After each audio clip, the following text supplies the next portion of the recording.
જૈન મિત્રો, જય ભારત. બંધારણની અંદર ક્રમશઃ આપણે આગળ વધી રહ્યા છીએ કે જીપીએસસી 1-2 ની પ્રિલિમિનરી એક્ઝામ અને મુખ્ય પરીક્ષાના અભ્યાસક્રમને આપણે ધ્યાને રાખી અને આખું આ લેક્ચર સિરીઝ જે છે એને ડિઝાઇન કરેલી છે. તો સૌથી પહેલાં આપણે બંધારણીય ઇતિહાસ પાર્ટ 1 જોયું, બંધારણીય ઇતિહાસ પાર્ટ 2 જોયું, ત્યારબાદ ભારતીય બંધારણની જે લાક્ષણિકતાઓ છે એનો અભ્યાસ કર્યો આપણે. હવે ચોથા લેક્ચરની અંદર આપણે આગળ વધવાના છીએ કે ભારતીય બંધારણનું આમુખ, પ્રિએમ્બલ ઓફ ઇન્ડિયન કોન્સ્ટિટ્યુશન. બરાબર. હવે આમુખ એ ખૂબ જ મહત્વનો દસ્તાવેજ છે ભારતીય બંધારણની અંદર. ભલે આમુખને લઈને પ્રશ્નો મતમતાંતરો ચાલ્યા કરતા હતા કેશવાનંદ ભારતી કેસની અંદર, અને છેલ્લે LIC ઓફ ઇન્ડિયા કેસની અંદર પણ આમુખ જે છે એના અંગે સ્પષ્ટીકરણ સર્વોચ્ચ અદાલત દ્વારા કરવામાં આવ્યું છે. ભારતીય બંધારણના આમુખનું મિત્રો એટલું વિશેષ મહત્વ છે કે એનાથી પ્રેરાઈને કેટલાક વિદેશી ધારાશાસ્ત્રીઓ જે છે એમણે પણ મહત્વના નિવેદનો આપેલા છે. અને એમાંય અર્નેસ્ટ બાર્કર નામના એક ધારાશાસ્ત્રી જે છે એ તો એટલા પ્રભાવિત થયા હતા કે ભારતીય બંધારણના આમુખને જ્યારે એમણે વાંચ્યું અને વાંચ્યા બાદ એનાથી એટલા પ્રભાવિત થયા કે એમણે એવું કીધું કે સૌથી પહેલા તો આજે આમુખને ઘડનારી બંધારણ સભા છે ને એ બુદ્ધિજીવીઓની સભા હશે. બરાબર. એટલે કે બંધારણ સભાને એ માન આપે છે, ભારતીય બંધારણને તો માન આપે છે, સાથે સાથે ભારતીય બંધારણ સભાને પણ માન આપે છે કે આવું આમુખ તૈયાર કરનારી એક બંધારણ સભા જે હશે એ બુદ્ધિજીવીઓનો વર્ગથી બનેલી એક સભા હશે.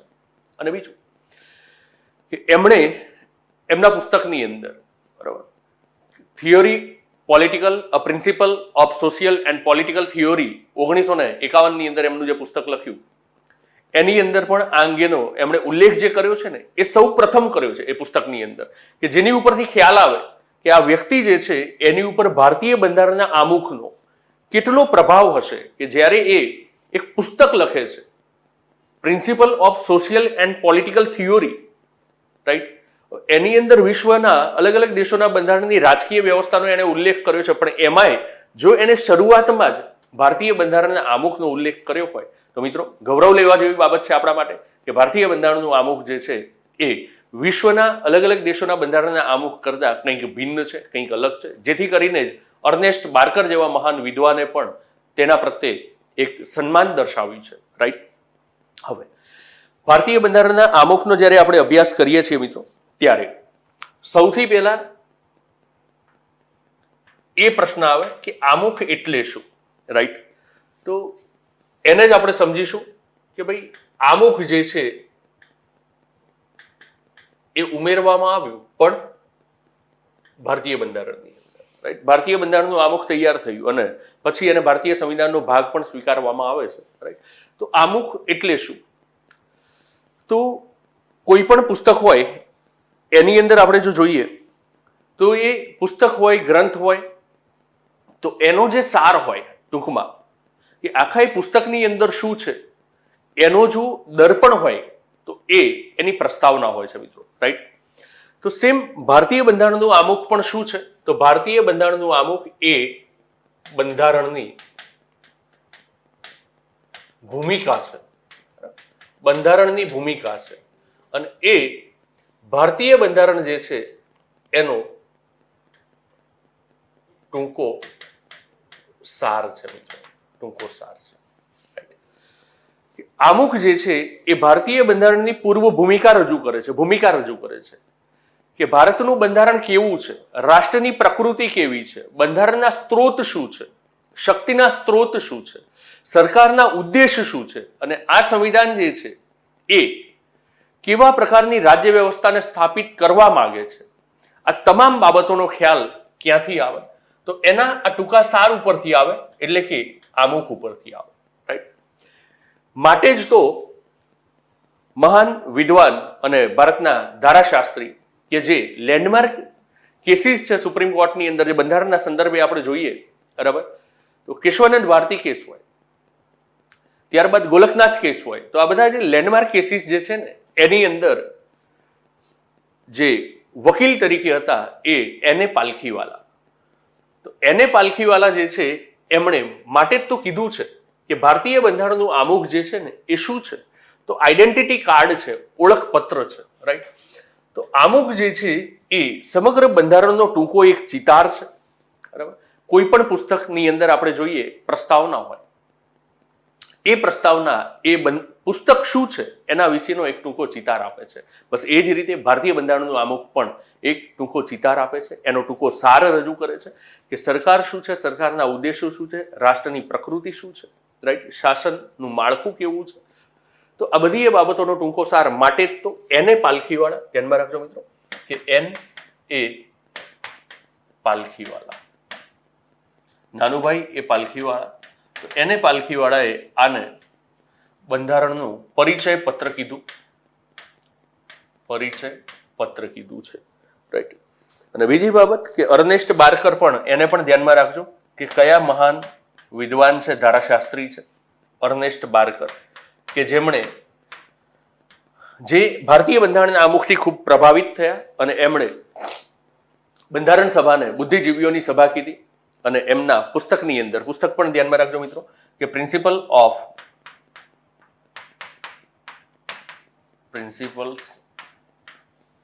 ઓફ સોશિયલ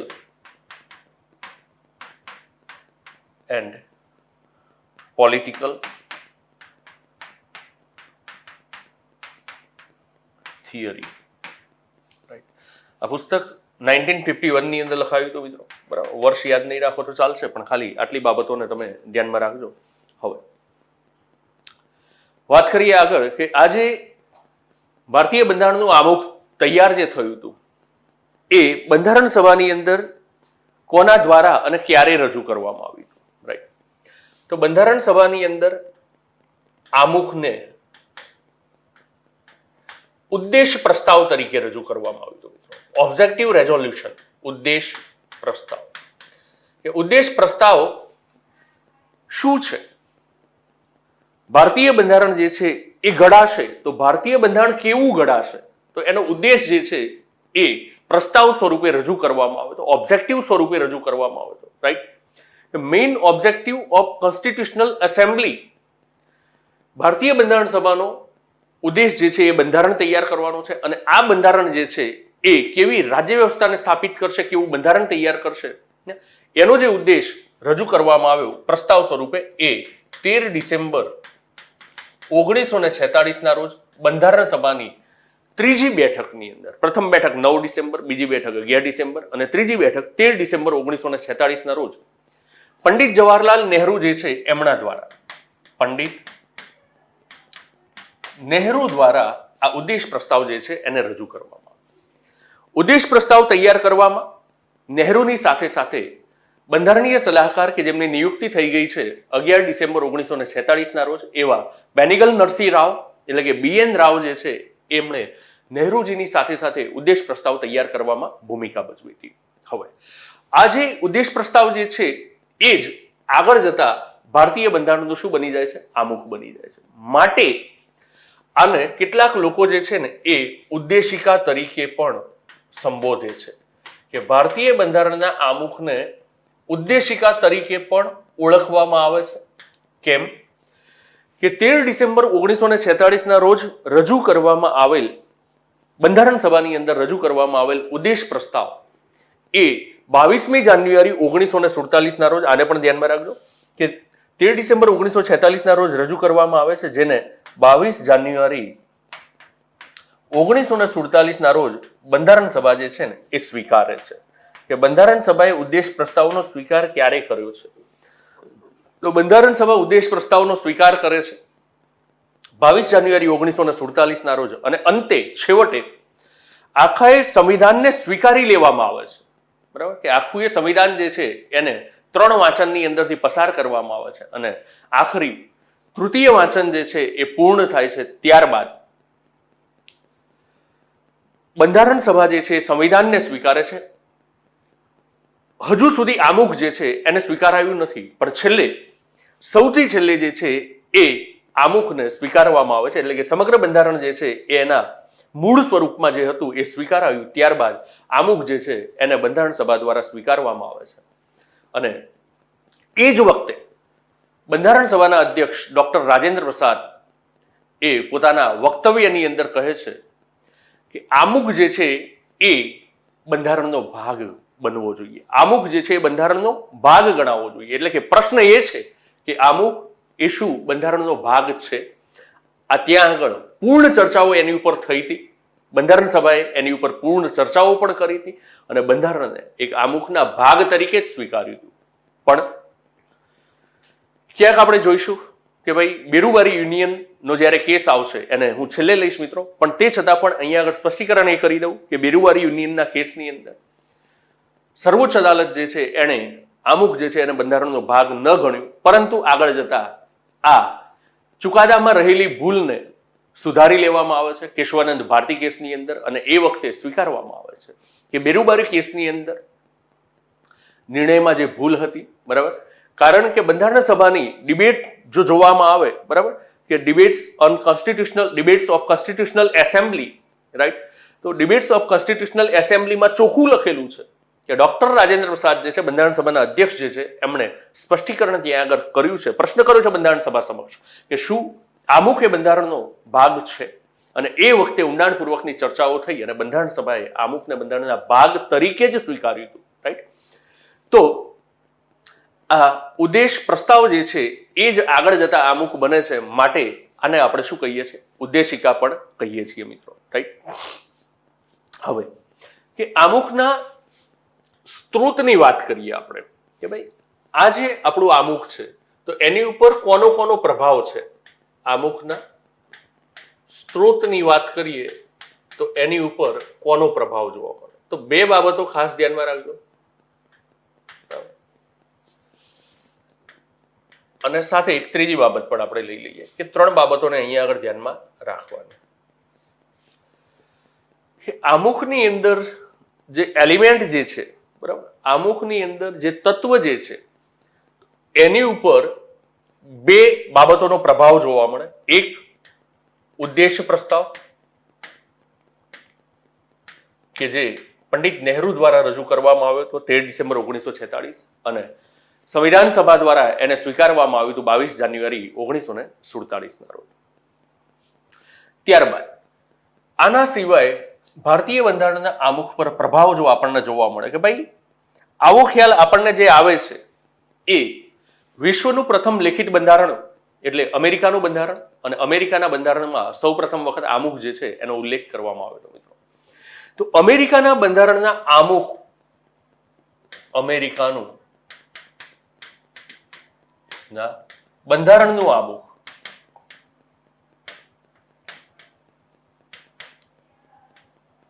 બંધારણનું આમુખ, તો અમેરિકાના બંધારણનું આમુખ જે છે એ અને ઉદ્દેશ પ્રસ્તાવ જે છે એ આપણા આમુખના સ્ત્રોત છે.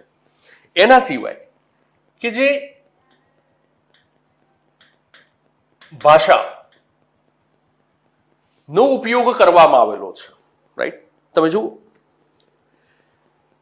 કે રાજકીય શબ્દો, રાજનીતિક શબ્દો જે છે, બરાબર, એ તમને વધુ જોવા મળશે અહીંયા. આમુખને જ્યારે વાંચીશું આપણે ત્યારે સાર્વભૌમ છે, સમાજવાદી છે, બિન સાંપ્રદાયિક, ધર્મનિરપેક્ષ, પંથ નિરપેક્ષ, લોકતાંત્રિક, પ્રજાસત્તાક, રાઈટ.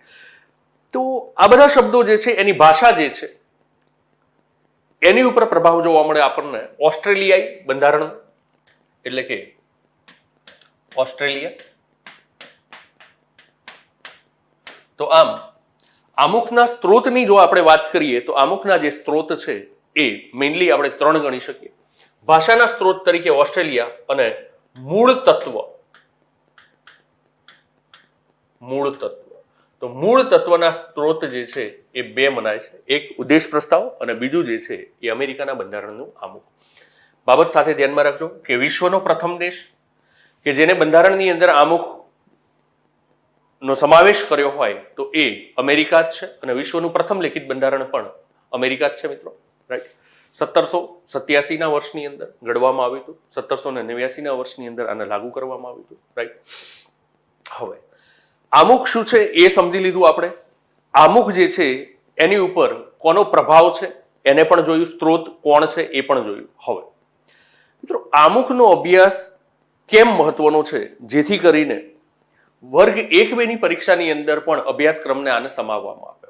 તો સૌથી પહેલા કે ભાઈ બંધારણની અંદર આ ઉદ્દેશિકા છે જે બંધારણનો સમગ્ર ટૂંકો ચિતાર આપે છે.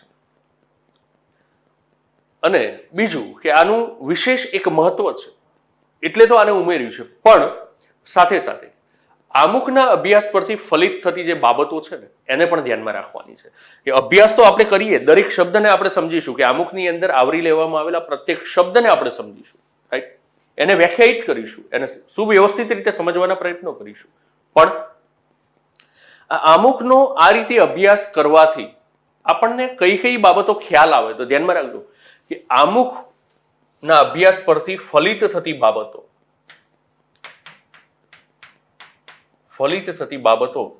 પણ એક ડાયાગ્રામ તૈયાર કરવો હોય તો કરી શકાય. નંબર 1 કે જ્યારે આમુખનો આપણે અભ્યાસ કરીએ ત્યારે સૌથી પહેલા તો ખ્યાલ એ આવશે કે આ જે સંવિધાન જે છે, ભારતીય બંધારણ જે છે, એ બંધારણ ઘડનાર કોણ છે અને એ બંધારણના શક્તિના સ્ત્રોત કોણ છે, કે આ બંધારણ જે આખું એ બન્યું છે તો બંધારણ બનાવવા માટેની શક્તિ જે પ્રાપ્ત થઈ તે ક્યાંથી પ્રાપ્ત થઈ? તો સૌથી પહેલા શક્તિ નો સ્ત્રોત કોણ છે એ ખ્યાલ આવશે તમને. કમ્પ્લીટ લાઈન બાય લાઈન, એક પછી એક, વર્ડ બાય વર્ડ, શબ્દ પછી શબ્દ જે રીતે આગળ વધે ને બસ એ જ રીતે એમાંથી ફલિત થતી બાબતો હું તમને પહેલાથી કહી દઉં કે શું છે. શક્તિનો સ્ત્રોત. શક્તિનો સ્ત્રોત આપણને ખબર પડશે કે કોણ છે અને કોના દ્વારા આખું આ જે સંવિધાન છે ને એ તૈયાર થયું છે. સંવિધાન જે બાબતોનો ઉલ્લેખ કરે છે એના માટે સંવિધાનને શક્તિ ક્યાંથી પ્રાપ્ત થાય છે તો એને કહેવાય શક્તિનો સ્ત્રોત. નંબર 2 કે આ જે દેશ જે છે આપણું, રાષ્ટ્ર જે છે આપણું, કે જેને આપણે કહીએ છીએ India, that is Bharat, India અર્થાત ભારત, એ રાષ્ટ્રની પ્રકૃતિ શું છે? રાષ્ટ્રની પ્રકૃતિ, નેચર ઓફ નેશન. પ્રકૃતિ શું છે રાષ્ટ્રની? આ રાષ્ટ્ર કેવું છે એનો ખ્યાલ તમને આવશે. નંબર 3 કે આ રાષ્ટ્રની પ્રકૃતિ કંઈક સમજ્યા બાદ એની જે સરકાર જે છે એ સરકાર આ દેશમાં કેવા પ્રકારની રાજ્ય વ્યવસ્થા ઈચ્છે છે, કેવા પ્રકારની શાસન વ્યવસ્થા થી એ લોક કલ્યાણનું કાર્ય કરવા માંગે છે તો એને કહીશું મિત્રો આપણે સરકાર જે છે ને એનો ઉદ્દેશ. સરકારનો ઉદ્દેશ અથવા એને બંધારણનો ઉદ્દેશ પણ કહી શકાય, કારણ કે સરકાર જે છે એને સત્તાઓ ક્યાંથી મળશે? બંધારણમાંથી મળશે. તો સરકારનો ઉદ્દેશ અથવા એના બંધારણનો ઉદ્દેશ કહી શકીએ. બીજું, શક્તિનો સ્ત્રોત સમજ્યા, રાષ્ટ્રની પ્રકૃતિ જોઈ, સરકારનો ઉદ્દેશ જોયો આપણે. હવે ત્યારબાદ કે ભાઈ આની અંદર રહેતા જે લોકો છે, નાગરિકો જે છે, એનું કર્તવ્ય શું છે, એની ફરજ શું છે? તો આપણા કર્તવ્યની વાત, ફરજની વાત એ પણ આમુખની અંદર જોવા મળશે મિત્રો તમને. અને ત્યારબાદ અંતે આ જે સમગ્ર બંધારણ જે છે, જેને આપણે કહીએ છીએ કે બંધારણ સભા દ્વારા 26 નવેમ્બર 1949 ના રોજ સ્વીકારવામાં આવ્યું, એને એનેક્ટ કરવામાં આવ્યું, અધિનિયમિત કરવામાં આવ્યું અને એ ભારતના લોકોને સમર્પિત કરવામાં આવ્યું. તો શું આનો કોઈ પુરાવો મળશે આપણને? તો આમુખ જે છે ને એ પુરાવાકીય મૂલ્ય ધરાવે છે મિત્રો, રાઈટ? એટલે કે દસ્તાવેજ છે, પુરાવા રૂપી દસ્તાવેજ છે. કોણ? તો આમુખ. બંધારણ તો એક દસ્તાવેજ છે જ, પણ આમુખ જે છે એ પણ એક પુરાવા રૂપી દસ્તાવેજ છે. સો ફર્સ્ટ ઓફ ઓલ કે અભ્યાસની અંદર આપણે આગળ વધીએ એના પહેલા આપણને આ બાબતો ક્લિયર હોવી જોઈએ મિત્રો. આ બાબતો ખ્યાલ હોવી જોઈએ કે ભારતીય બંધારણના આમુખના અભ્યાસથી કઈ બાબતો ફલિત થશે. ઉદાહરણ તરીકે મુખ્ય પરીક્ષામાં તમારી સમક્ષ પ્રશ્નો હોય અને એની અંદરથી આમુખની અંદર કોઈ પ્રશ્ન છે કે ભારતીય બંધારણના આમુખ મુજબ આ રાષ્ટ્રની પ્રકૃતિને વ્યાખ્યાયિત કરો. પ્રશ્ન નોંધવો હોય તો નોંધી લેજો મિત્રો. મુખ્ય પરીક્ષાની અંદર તમને કામ લાગશે. આવા પ્રશ્નોનો સંગ્રહ જે છે ને એ કામ લાગશે. એની ઉપર જો તમે વર્ક કર્યું છે ને તો પ્રિલિમની સાથે સાથે જ તમે મુખ્યની તૈયારીમાં આગળ વધશો. અને બીજી હા એક બાબત મેં આપને કીધું હતું કે ભાઈ જ્યારે પણ આપણે અગાઉના લેક્ચરમાં જે ચર્ચાઓ કરી છે એ ચર્ચાઓને મુખ્ય પરીક્ષાના પ્રશ્નો સ્વરૂપે કઈ રીતે લઈ શકાય તો એના પછીના આવનારા લેક્ચરમાં આપણે મૂકીએ છીએ મિત્રો. એટલે આજના લેક્ચરની અંદર મારે તમને અગાઉના જે લેક્ચર છે એના ઉપર મુખ્યના પ્રશ્નો આપવાના હતા, બરાબર, પણ સીધી આપણે શરૂઆત કરી છે. વાંધો નહીં, હું પ્રશ્નોને વચ્ચે ક્યાંક અથવા તો છેલ્લે અંતમાં આવરી લેવાના પ્રયત્નો કરીશ. તો અહીંયા આગળથી આમુખમાંથી એક પ્રશ્ન જો તમારે લખવાનો થાય મુખ્ય પરીક્ષામાં, ફેક્ચ્યુઅલ ડેટા ઘણા મળશે મિત્રો જે પ્રિલિમિનરી એક્ઝામની અંદર પીટીની અંદર તમને કામ લાગશે, પણ આમુખની અંદરથી એક મહત્વનો પ્રશ્ન એ આવે કે ભાઈ ભારતીય બંધારણના આમુખ મુજબ રાષ્ટ્રની પ્રકૃતિ શું છે તેને વ્યાખ્યાયિત કરો. એક પ્રશ્ન, એમાં શું લખવાનું થોડી વાર પછી તમને ખ્યાલ આવી જ જશે મિત્રો, અને અત્યારે પણ કદાચ ખ્યાલ આવી ગયો હશે તમને. ત્યારબાદ ભારતીય બંધારણના આમુખ મુજબ શક્તિના સ્ત્રોત અને સરકારના ઉદ્દેશને વ્યાખ્યાયિત કરી તેના વિશે વિગતે ખ્યાલ આપો. રાઈટ. તો બીજો પ્રશ્ન આ અને આ બંનેને ભેગા કરીને પણ લખી શકાય. એ જ રીતે બીજા પ્રશ્નો પણ આપણે બનાવી શકીએ છીએ. રાઈટ. અથવા ત્રીજો પ્રશ્ન એવો આવે કે ભારતીય સંવિધાનની અંદર ઉપયોગમાં લેવામાં આવેલી અથવા તો વર્ણવામાં આવેલી શબ્દાવલી જે છે એને સવિસ્તાર સમજાવો. રાઈટ. એ પણ અહીંયા આગળ આવી શકે. તો આવા પ્રકારના જે પ્રશ્નો છે એ આપણને જોવા મળે કે આમુખના સંદર્ભે મુખ્ય પરીક્ષામાં આવા કંઈક પ્રશ્નો આવે. ફેક્ચ્યુઅલ ડેટા જે છે એની ઉપર તો આપણે વાત કરવાના જ છીએ કે કેવા પ્રકારના પ્રશ્નો આવે. રાઈટ. તો આમુખનો અભ્યાસ કરતા પહેલા મિત્રો આપણે એ જોયું સૌથી પહેલા કે ભાઈ આમુખ શું છે. નંબર 1, આમુખ એટલે શું.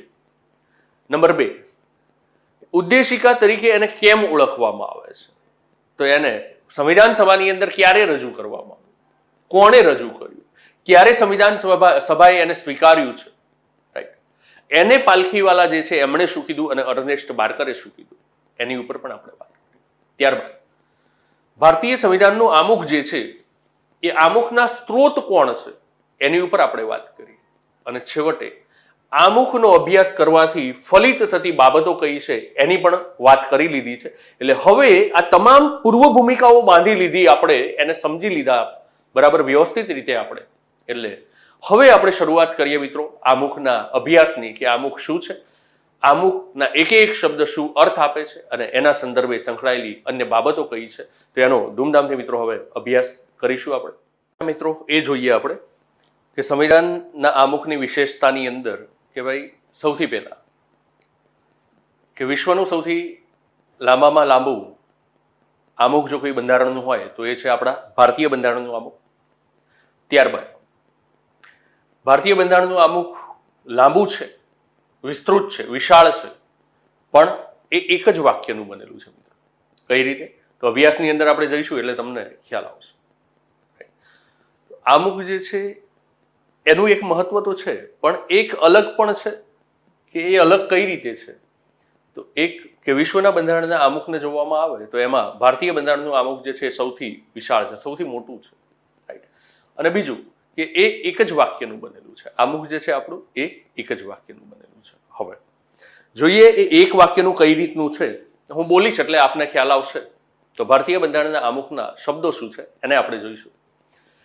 અમે ભારતના લોકો ભારતને સાર્વભૌમ, સમાજવાદી, બિનસાંપ્રદાયિક, લોકતાંત્રિક પ્રજાસત્તાક તરીકે સ્થાપિત કરવાનો તથા તેના સૌ નાગરિકોને સામાજિક, આર્થિક, રાજકીય ન્યાય, વિચાર, અભિવ્યક્તિ, માન્યતા, ધર્મ અને ઉપાસનાની સ્વતંત્રતા, તક અને અવસરની સમાનતા પ્રાપ્ત થાય તેમ કરવાનો તથા તેઓ સર્વેમાં રાષ્ટ્રની એકતા અને અખંડિતતાને સુદૃઢ કરે તેવી બંધુતા વિકસાવવાનો ગંભીરતાપૂર્વક સંકલ્પ કરી આજ રોજ અમારી સંવિધાન સભામાં 26 નવેમ્બર 1949 માર્ગશીર્ષ શુક્લા સપ્તમી વિક્રમી 2006 ના રોજ અધિનિયમિત કરીને સ્વીકારી અને પોતાની જાતને સમર્પિત કરીએ છીએ.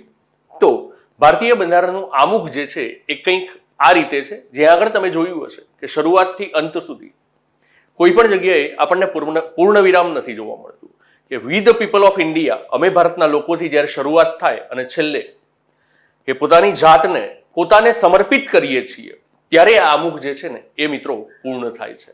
રાઈટ? તો એ જે આમુખ છે કે જે હું બોલ્યો હમણાં, તો અહીંયા આગળ તમને સમજાશે કે અમે ભારતના લોકો ભારતને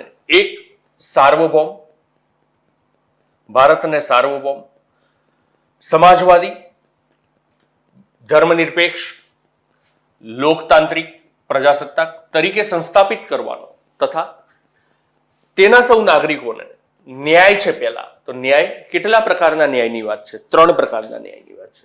સામાજિક, આર્થિક અને રાજકીય ન્યાય. આ પણ ધ્યાનમાં રાખજો મિત્રો કે ગુજરાતની અંદર જ લેવામાં આવેલી, ગુજરાત સરકાર દ્વારા લેવામાં આવેલી એક પરીક્ષાની અંદર, પરીક્ષા કઈ હતી એ મને ખ્યાલ નથી, એ પ્રશ્નપત્ર કયા પરીક્ષાનું હતું એ મને એક્ઝેક્ટ રિકોલ નથી થતું, પણ પ્રીવિયસ યર પેપર તમે જોશો ને તો આમુખના આ પ્રશ્નમાં તમને ક્યાંક જોવા મળશે અને 5 વર્ષની અંદર જ તમને જોવા મળશે. તો એમાં આ પૂછ્યું હતું કે ભારતીય બંધારણના આમુખમાં કેવા પ્રકારના ન્યાયનો ઉલ્લેખ છે, કેટલા પ્રકારના ન્યાયનો ઉલ્લેખ છે. અને માત્ર ગુજરાત નહીં, અન્ય રાજ્યોના જ્યારે તમે પેપર્સ જોશો ને તો એની અંદર પણ આ પૂછાય છે કેટલા પ્રકારનો ન્યાય છે, કેટલા પ્રકારની સ્વતંત્રતા છે, કેટલા પ્રકારની સમાનતા છે, બંધુતા કેવા પ્રકારની છે. રાઈટ? રાષ્ટ્રની પ્રકૃતિ દર્શાવતા શબ્દો કેટલા છે. રાઈટ? તો આ બધી બાબતોને ફોકસ કરજો મિત્રો, કે એવું ન લાગે માત્ર કે આપણે આને બોલવા ખાતર બોલી ગયા છીએ, આને માત્ર ને માત્ર એક વાંચવા ખાતર વાંચી ગયા છીએ. ના, એના પ્રત્યેક કે પ્રથમ 5 શબ્દો જે છે ને એ શું દર્શાવે છે? તો સાર્વભૌમ, સમાજવાદી, ધર્મનિરપેક્ષ, લોકતાંત્રિક અને પ્રજાસત્તાક આ રાષ્ટ્રની પ્રકૃતિ દર્શાવે છે. અમે ભારતના લોકો ભારતને એક આ પ્રકારનું રાષ્ટ્ર બનાવવા માટે સમર્પિત છીએ. પછી એના સૌ નાગરિકોને તો એ શું દર્શાવે છે? તો સરકાર જે છે, લોકશાહી સરકાર ભારતની ઉપર વાત કરી જ દીધી છે કે લોકતાંત્રિક. તો પછી અહીંયા આગળ વાત કરે છે કે આ જે લોકશાહી સરકાર જે છે ને એ લોકશાહી સરકાર નું લક્ષ્ય શું છે? તો સૌથી પહેલા વાત કરી છે ન્યાય પ્રસ્થાપિત કરવાનું. ન્યાય પ્રસ્થાપિત થયા બાદ તમામ વ્યક્તિઓને સ્વતંત્રતા અને સમાનતા આપવાનો એ સરકારનો ધ્યેય છે. રાઈટ? પણ ન્યાયની અંદર ન માત્ર ન્યાય પણ સ્પષ્ટીકરણ કર્યું છે સામાજિક, આર્થિક અને રાજકીય ન્યાય, સોશિયલ, ઇકોનોમિકલ એન્ડ પોલિટિકલ જસ્ટિસની વાત. ત્યારબાદ સ્વતંત્રતા છે, લિબર્ટીની વાત કરી છે, પણ 5 પ્રકારે સ્વતંત્રતાની વાત કરી છે: વિચાર, અભિવ્યક્તિ, માન્યતા, ધર્મ અને ઉપાસનાની સ્વતંત્રતા. ત્યારબાદ સમાનતા પણ એ સરકારનું લક્ષ્ય છે કે ભાઈ નાગરિકોને સમાનતા પ્રાપ્ત થવી જોઈએ, ભારતની અંદર રહેતા લોકોને સમાનતા પ્રાપ્ત થવી જોઈએ. તો એની અંદર આવકની સમાનતા, તકની સમાનતા હોવી જોઈએ, પદ પ્રતિષ્ઠાની સમાનતા હોવી જોઈએ. એટલે કે 2 પ્રકારની સમાનતા છે, દરજ્જાની અને તકની સમાનતા. હવે આ તમામ ઉદ્દેશો જે છે એ લોકતાંત્રિક સરકારના છે, લોકતાંત્રિક રાજ્ય વ્યવસ્થાના છે. ત્યારબાદ લોકોનું શું કર્તવ્ય છે?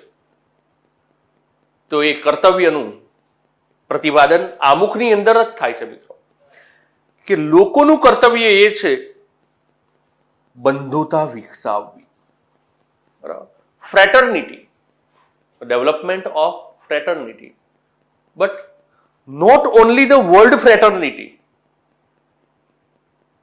The fraternity defines dignity of the individual and unity and integrity of the nation. તો ન માત્ર બંધુતા, પણ બંધુતા કેવી? આપણું કર્તવ્ય શું છે મિત્રો? તો આમુખ આપણને કહે છે કે આપણું કર્તવ્ય એ ભારતની બંધુતાને વિકસાવવાનું છે.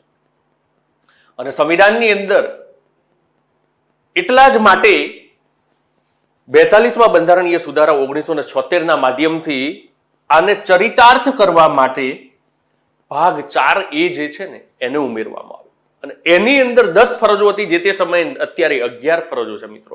એમાં 5મી ફરજ જે આપણી છે 51A સબક્લોઝ E, 5મી ફરજ જો તમે જોશો ને તો એ 5મી ફરજમાં વાત કરી છે કે ભાઈ ધાર્મિક છે, પ્રાંતીય છે, ભાષાકીય છે, આ બધા કોઈ પણ પ્રકારના ભેદભાવોથી પર રહી અને બંધુત્વની ભાવનાનો વિકાસ કરો. પણ આમુખ એવું કે છે કે માત્ર બંધુત્વ નહીં, કેવા પ્રકારનું બંધુત્વ, કેવા પ્રકારના ભાઈચારાની ભાવના, તો એમાં વ્યક્તિનું ગૌરવ જળવાય, વ્યક્તિનું ગૌરવ જળવાય, ડિગ્નિટી ઓફ ઇન્ડિવિજ્યુઅલ. વ્યક્તિનું ગૌરવ જાળવવાની સાથે સાથે રાષ્ટ્રની એકતા અને અખંડિતતાને અક્ષુણ્ણ બનાવી રાખે તે પ્રકારની બંધુત્વની વાત કરી છે. રાઈટ. તો વ્યક્તિનું કર્તવ્ય અહીંયા આગળથી દેખાશે. સમજીશું મિત્રો એકે એક શબ્દને હજુ ડેપ્થમાં જઈને સમજીશું આપણે.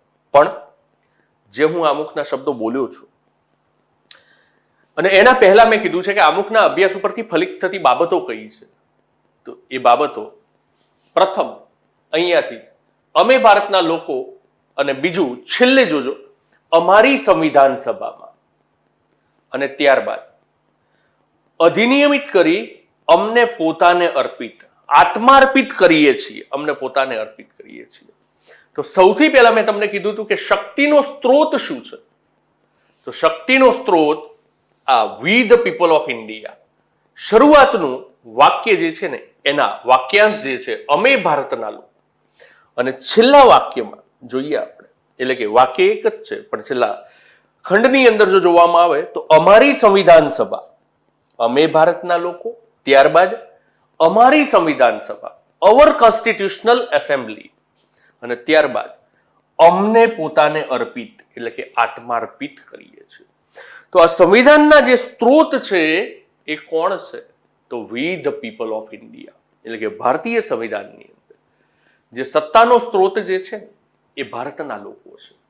ભારતીય સંવિધાનને જે સત્તાઓ પ્રાપ્ત થાય છે એ ભારતના લોકોમાંથી પ્રાપ્ત થાય છે. એટલે જ કહી શકાય કે લોકતાંત્રિક સરકારનો સત્તાનો જો કોઈ સ્ત્રોત છે તો એ છે વી ધ પીપલ ઓફ ઇન્ડિયા, અમે ભારતના લોકો. માટે જ તો અહીંયા આગળ એક શબ્દ જોવા મળે છે આપણને, રિપબ્લિક, પ્રજાસત્તાક. એ જ રીતે રાષ્ટ્રની પ્રકૃતિ દર્શાવતા 5 શબ્દો અહીંયા આગળ આપણને જોવા મળશે. સાર્વભૌમ, સમાજવાદી, બરાબર, સોવરેન છે, સોશિયલિસ્ટ છે, બરાબર, સેક્યુલર છે, ડેમોક્રેટિક છે એન્ડ રિપબ્લિક છે. તો આ 5 શબ્દો જે છે એ રાષ્ટ્રની પ્રકૃતિ દર્શાવે છે. ભારતને એક સંસ્થાપિત કરવાનો એનો શું છે ઉદ્દેશ છે, કેવા પ્રકારે ભારતને સંસ્થાપિત કરવાનો ઉદ્દેશ છે, સાર્વભૌમ, સમાજવાદી, ધર્મનિરપેક્ષ, લોકતાંત્રિક અને પ્રજાસત્તાક. એમાં અત્યારથી જ હું તમને આ ચોરસ બોક્સની અંદર આપું છું કે સમાજવાદી, ધર્મનિરપેક્ષ અને અખંડિતતા, આ 3 શબ્દો જે છે એ સંવિધાનની અંદર ઉમેરવામાં આવેલા છે. ક્યારે, કઈ રીતે અને કેમ એની ચર્ચાઓ આગળ આપણે કરીશું, આના પછી આપણે કરીશું.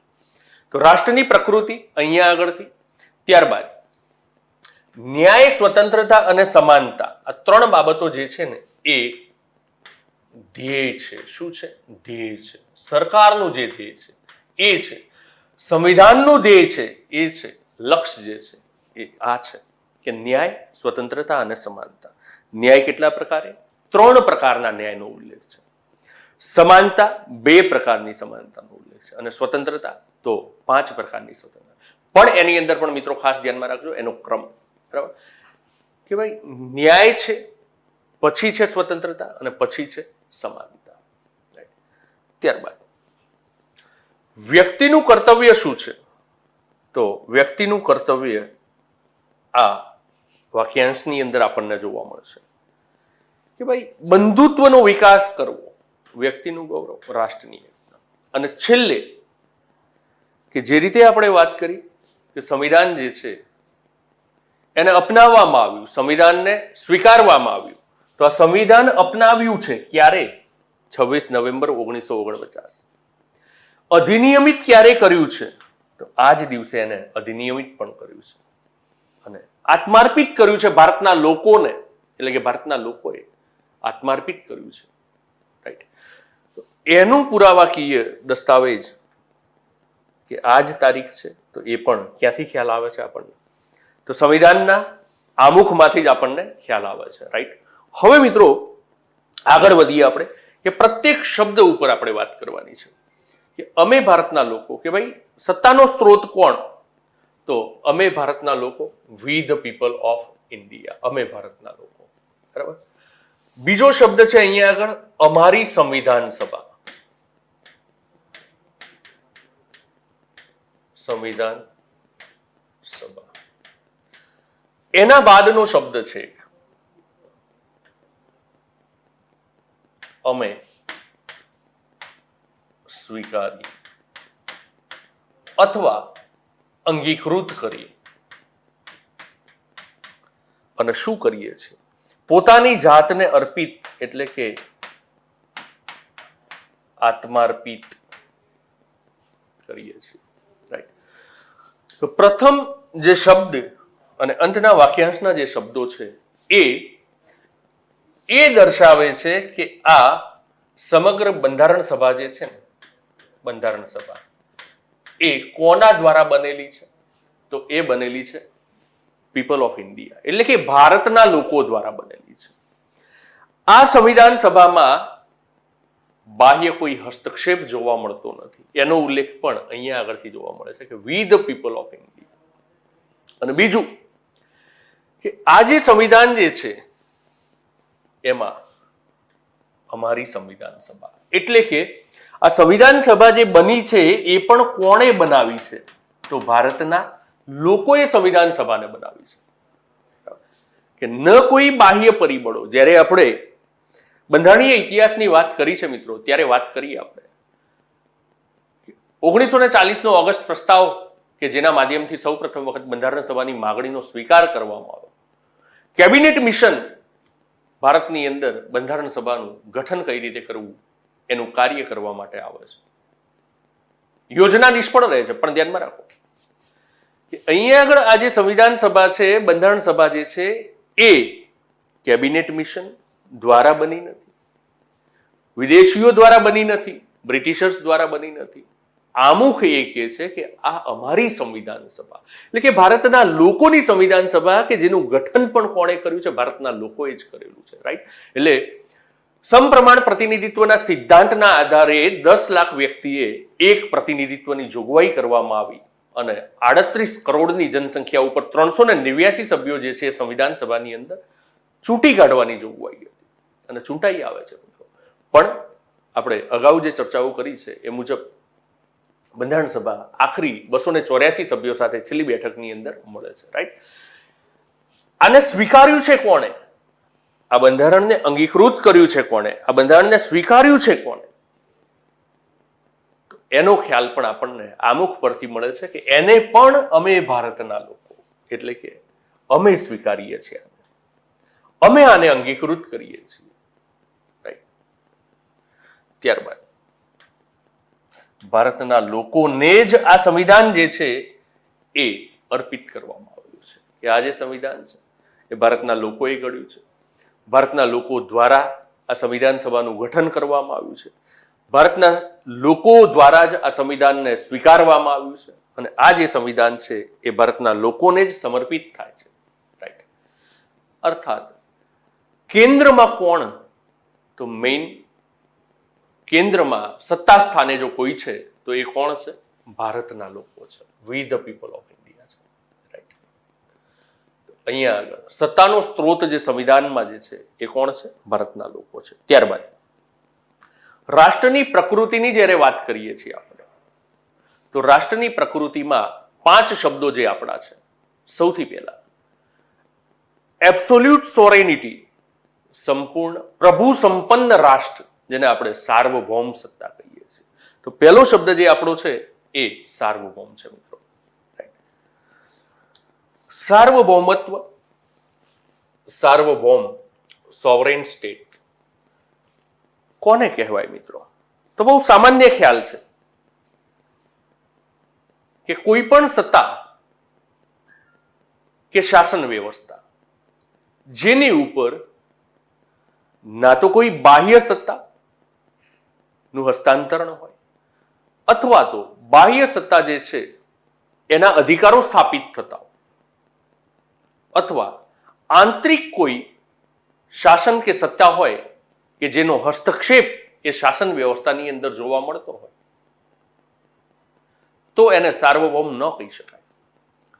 કે જો કોઈ પણ પ્રકારે આંતરિક કે બાહ્ય હસ્તક્ષેપ છે અને પોતાના આંતરિક કે બાહ્ય નિર્ણયો લેવા માટેની સત્તા જો કોઈ શાસન વ્યવસ્થા પાસે, રાજ્ય પાસે કે રાષ્ટ્ર પાસે નથી તો એ જે સત્તા છે એને સાર્વભૌમ સત્તા ક્યારેય પણ ન કહી શકાય.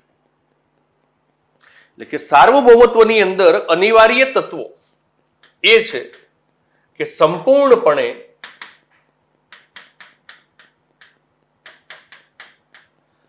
આખરી નિર્ણયો લેવામાં, ધ્યાનમાં રાખજો મિત્રો કે તમારે આને જ્યારે વ્યાખ્યાયિત કરવાનું આવે ને મુખ્ય પરીક્ષાની અંદર તો આ શબ્દો તમારા માટે અગત્યના રહેશે કે સંપૂર્ણપણે આખરી નિર્ણયો બાહ્ય કે આંતરિક હોય, બાહ્ય કે આંતરિક હોય, તેમાં કોઈ પણ પ્રકારની આંતરિક કે બાહ્ય,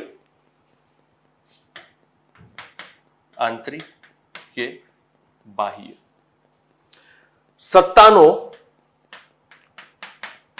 હસ્તક્ષેપ ન હોય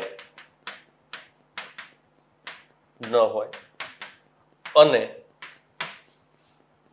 તેમ કરવાની સંપૂર્ણ સ્વતંત્રતા હોય તો એને કહેવાય સાર્વભૌમત્વ.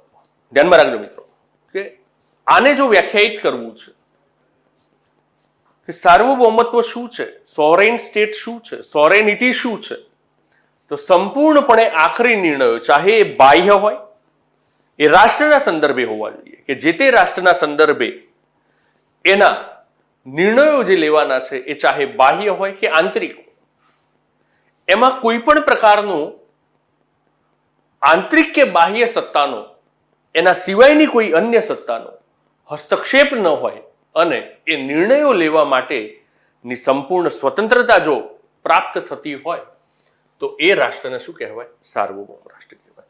તો ભારતીય સંવિધાન સભાએ જ્યારે પણ આમુખને સ્વીકાર્યું ત્યારે એ સ્વરૂપમાં, મૂળ સ્વરૂપમાં સાર્વભૌમ શબ્દ જે છે એ બંધારણમાં નિહિત હતો મિત્રો, આમુખની અંદર નિહિત, આમુખની અંદર સમાયેલો હતો. આમુખની અંદર આ શબ્દનો ઉલ્લેખ થયો જે બંધારણના અલગ અલગ ભાગોની અંદર પણ એનું પ્રતિબિંબ બતાવે છે આપણને, બરાબર, કે ભારત એક સાર્વભૌમ રાજ્ય છે, બરાબર. તો સૌથી પહેલા ભારતીય બંધારણના ભાગ 5માં તમે જુઓ તો ભાગ 5ની અંદર પ્રતિબિંબ, આપણે દર્પણ કહીએ છીએ આને, કે ભાઈ આમુખ જે છે ભારતીય બંધારણનું શું છે? દર્પણ છે, અરીસો છે. અને દર્પણમાં શું જોવા મળે આપણને? પ્રતિબિંબ દેખાય. તો જો ભારતીય બંધારણનું આમુખ એ ભારતીય બંધારણનું દર્પણ છે તો એનું પ્રતિબિંબ આમુખની અંદર પડવું જોઈએ, આમુખના શબ્દોની અંદર દેખાવું જોઈએ.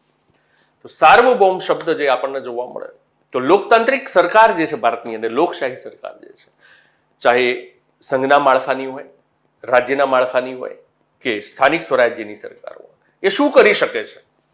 નિર્ણયો કરી શકે છે પોતાના, અને એની ઉપર કોઈ પણ પ્રકારની બાહ્ય સત્તા જે છે ને એનો હસ્તક્ષેપ જોવા મળતો નથી. આંતરિક કોઈ શાસકો હોય જે અસ્તિત્વમાં નથી અત્યારે, પણ એનો પણ કોઈ પણ પ્રકારનો હસ્તક્ષેપ આપણને જોવા મળતો નથી. એટલે ભારત એક સાર્વભૌમ છે.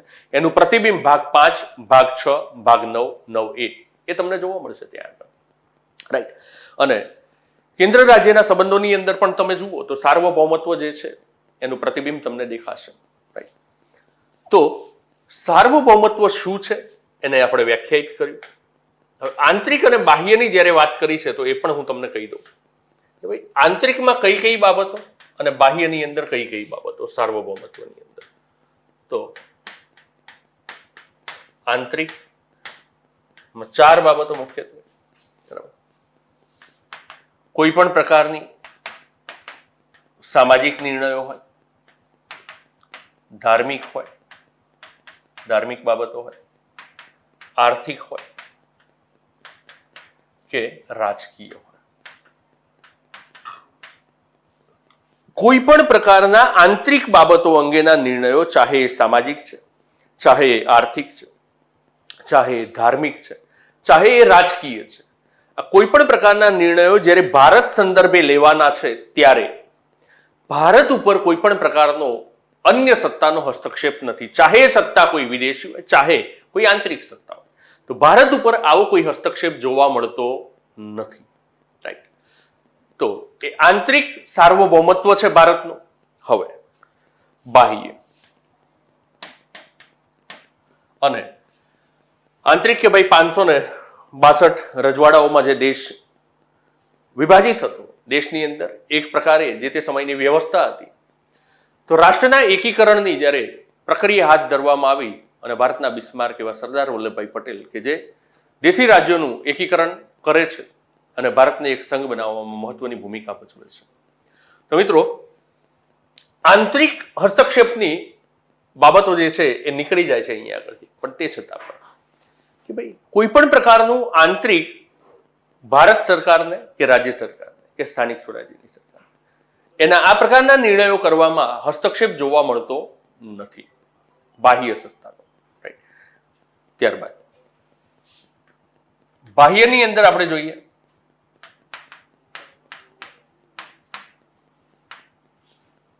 તો મિત્ર રાષ્ટ્ર સાથેની બાબતો, મૈત્રીની બાબતો હોય, સંધિની બાબતો હોય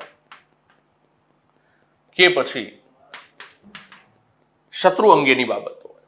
રાઈટ. કે ભાઈ મિત્ર રાષ્ટ્ર સાથેની બાબતો છે અને ભારતના સંદર્ભે કોઈ નિર્ણય લેવાનો છે, તો ભારત શું છે? સંપૂર્ણપણે સ્વતંત્ર છે કે નિર્ણય લઈ શકે છે. કોઈ સંધિ જે છે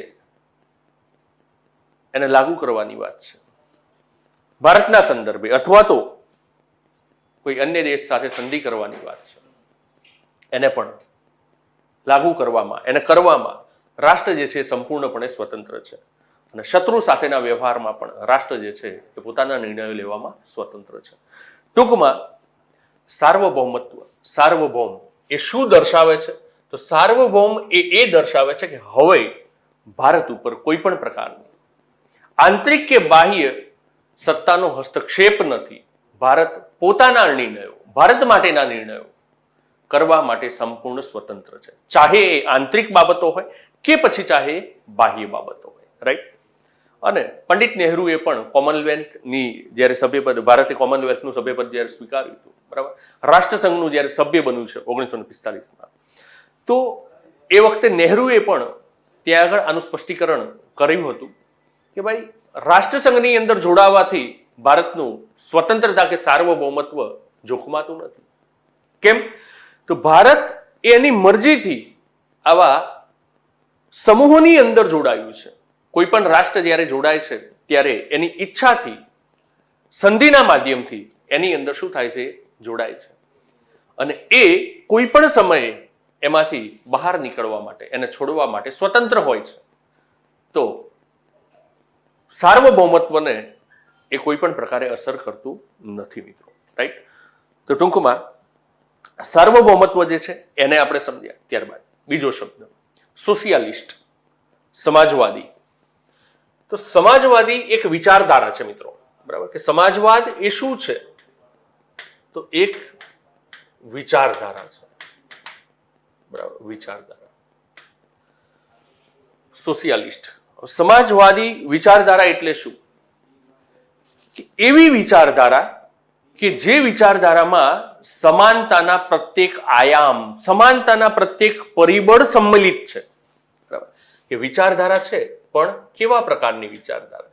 કે જેની અંદર સમાનતાના પ્રત્યેક પરિબળો સંમિલિત છે.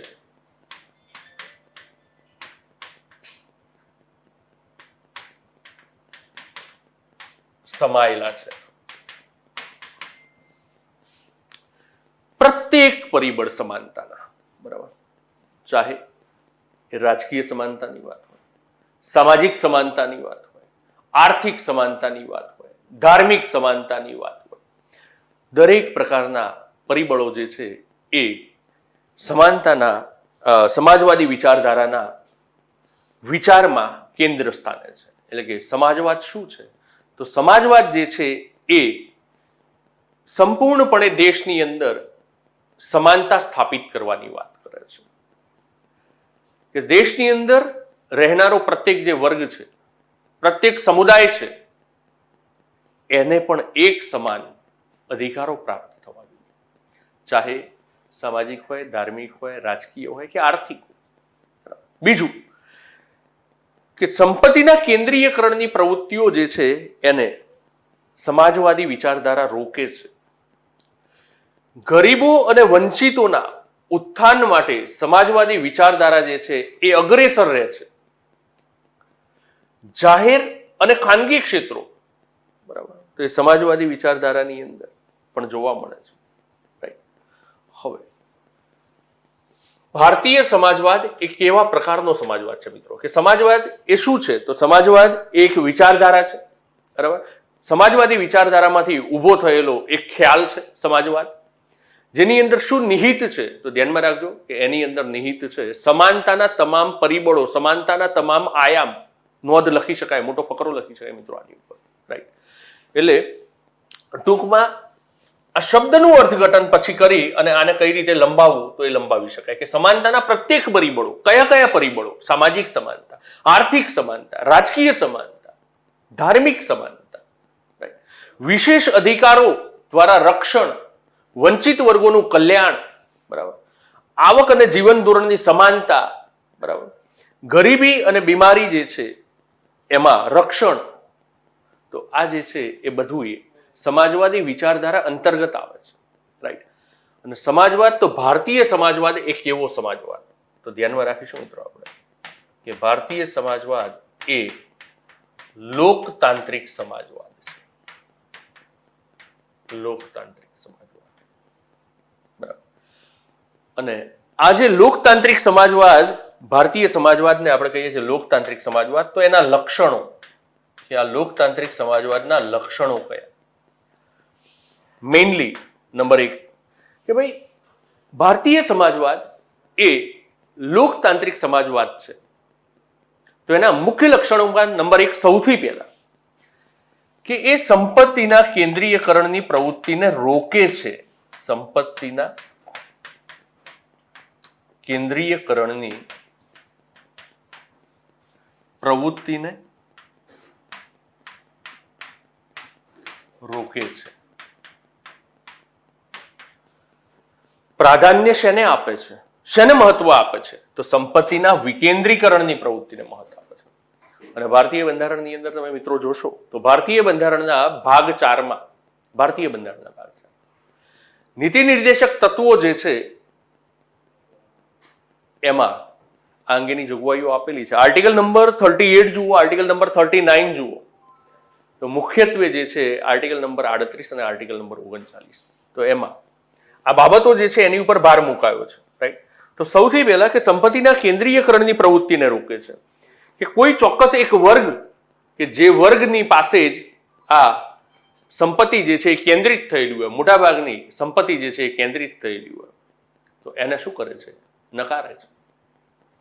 એ રોકે છે એને કે ભાઈ સંપત્તિ જે છે એ રાજ્યની હોવી જોઈએ, બરાબર, રાજ્યની હોવી જોઈએ. પણ સંપૂર્ણપણે પણ રાજ્યની વાત નથી, કારણ કે પછી સામ્યવાદ થઈ જાય. શું થઈ જાય? તો બિલકુલ એ સામ્યવાદ કે સંપત્તિના કેન્દ્રીયકરણની પ્રવૃત્તિને રોકે છે, બરાબર, પણ એ સંપૂર્ણપણે સંપત્તિ બધી રાજ્યની કરી દેવાની વાત નથી કરતું. જો સંપૂર્ણપણે તમામ સંપત્તિ જે છે રાજ્યના હસ્તક આવી જાય તો એ પછી શું થઈ જાય?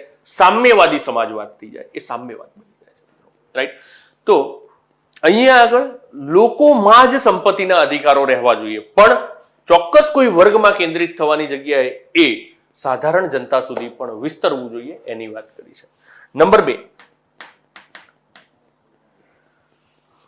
ભારતીય સમાજવાદ જે છે એ મૂડીવાદ તરફ પણ ક્યાંક ઝૂકેલું છે મિત્રો, એ પણ ધ્યાનમાં રાખજો કે ભાઈ મૂડીવાદી વ્યવસ્થા તરફ પણ ભારતીય સમાજવાદ જે છે ને એ ઝૂકેલું છે.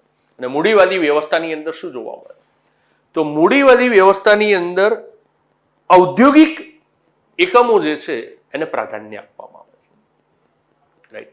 તો ભારતીય સમાજવાદ થોડું એક મૂડીવાદી લક્ષણો પણ ધરાવે છે મિત્રો. અને 1991 બાદ આપણે જો જોઈએ જે સુધારાઓ થયા, એલપીજી, લિબરલાઇઝેશન, પ્રાઇવેટાઇઝેશન એન્ડ ગ્લોબલાઇઝેશન, તો એલપીજી બાદ ભારતીય સમાજવાદ જે છે ને એ થોડું એ તરફ ઝૂક્યું છે, મૂડીવાદી સમાજવાદ તરફ. રાઈટ. તો મૂડીવાદ અને લોકતાંત્રિક આ બંનેનું જે છે એ શું જોવા મળે છે આપણને? મિશ્રણ જોવા મળે. કઈ રીતે? તો ભારતીય સમાજવાદના લક્ષણોની અંદર 1991 બાદ એક નવું લક્ષણ જોવા મળે આપણને કે ભાઈ જાહેર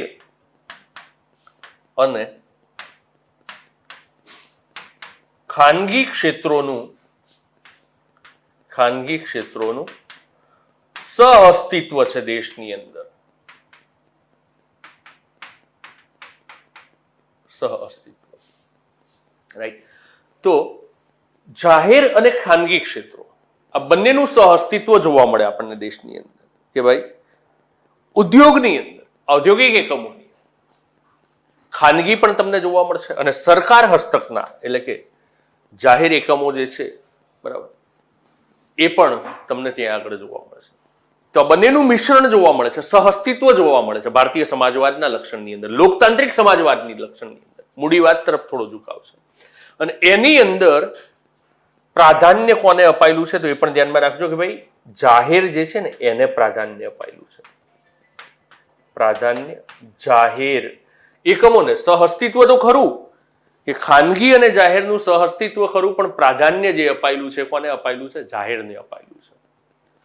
અને ભારતના એક ભૂતપૂર્વ પ્રધાનમંત્રીના વ્યાખ્યાનના શબ્દો હું તમને કહું તો એમણે એવું કીધું હતું કે ભારતીય સમાજવાદ એ આપણી બ્રાન્ડ છે. બરાબર. સમાજવાદ, આ ભારતનો જે સમાજવાદ છે ને એ ભારતની અલગ બ્રાન્ડ છે. એ વિશ્વના સમાજવાદની જેમ નથી, વિશ્વના અન્ય દેશોના સમાજવાદની જેમ નથી. ભારતીય સમાજવાદ એ પોતાની એક બ્રાન્ડ છે. અને ઇન્દિરા ગાંધી જે છે ને એમના શબ્દો હતા મિત્રો કે એમણે કીધું કે ભારતીય સમાજવાદ એ આપણી અલગ ઓળખ છે, આપણી એક બ્રાન્ડ છે. અને જેમાં જાહેર અને ખાનગી ક્ષેત્રોનું સહઅસ્તિત્વ તો છે જ, પણ જ્યારે જરૂર લાગશે એ પ્રમાણે ખાનગી ક્ષેત્રોનું રાષ્ટ્રીયકરણ પણ કરી શકાશે. રાઈટ. એટલે ભારતનો સમાજવાદ એ ભારતની બ્રાન્ડ છે, ભારતની અલગ ઓળખ છે. આ વિધાન ઇન્દિરા ગાંધીનું હતું મિત્રો. નંબર 2 બાદ ત્રીજું લઈએ લક્ષણ કે ભાઈ ભારતીય સમાજવાદના લક્ષણની અંદર નંબર 3 મજૂરો, ગરીબ, જેને આપણે વંચિત વર્ગો કહી શકીએ, તો વંચિત વર્ગોનું કલ્યાણ આ પણ ભારતીય સમાજવાદ છે કે ભાઈ મજૂરો અને વંચિત વર્ગો જે છે એનું પણ શું કરવું જોઈએ? કલ્યાણ કરવું જોઈએ. આર્ટિકલ નંબર 39 બરાબર એની ઉપર ભાર આપે છે. ત્યારબાદ જો મિત્રો ભારતીય બંધારણનો ભાગ 4 જે છે ને, ભાગ 4 એ સામાજિક લોકશાહીને પ્રસ્થાપિત કરે છે. અને સામાજિક લોકશાહી પ્રસ્થાપિત થતા ભારત જે છે ને એ સમાજવાદની વિચારધારાને સાર્થક કરે છે. રાઈટ.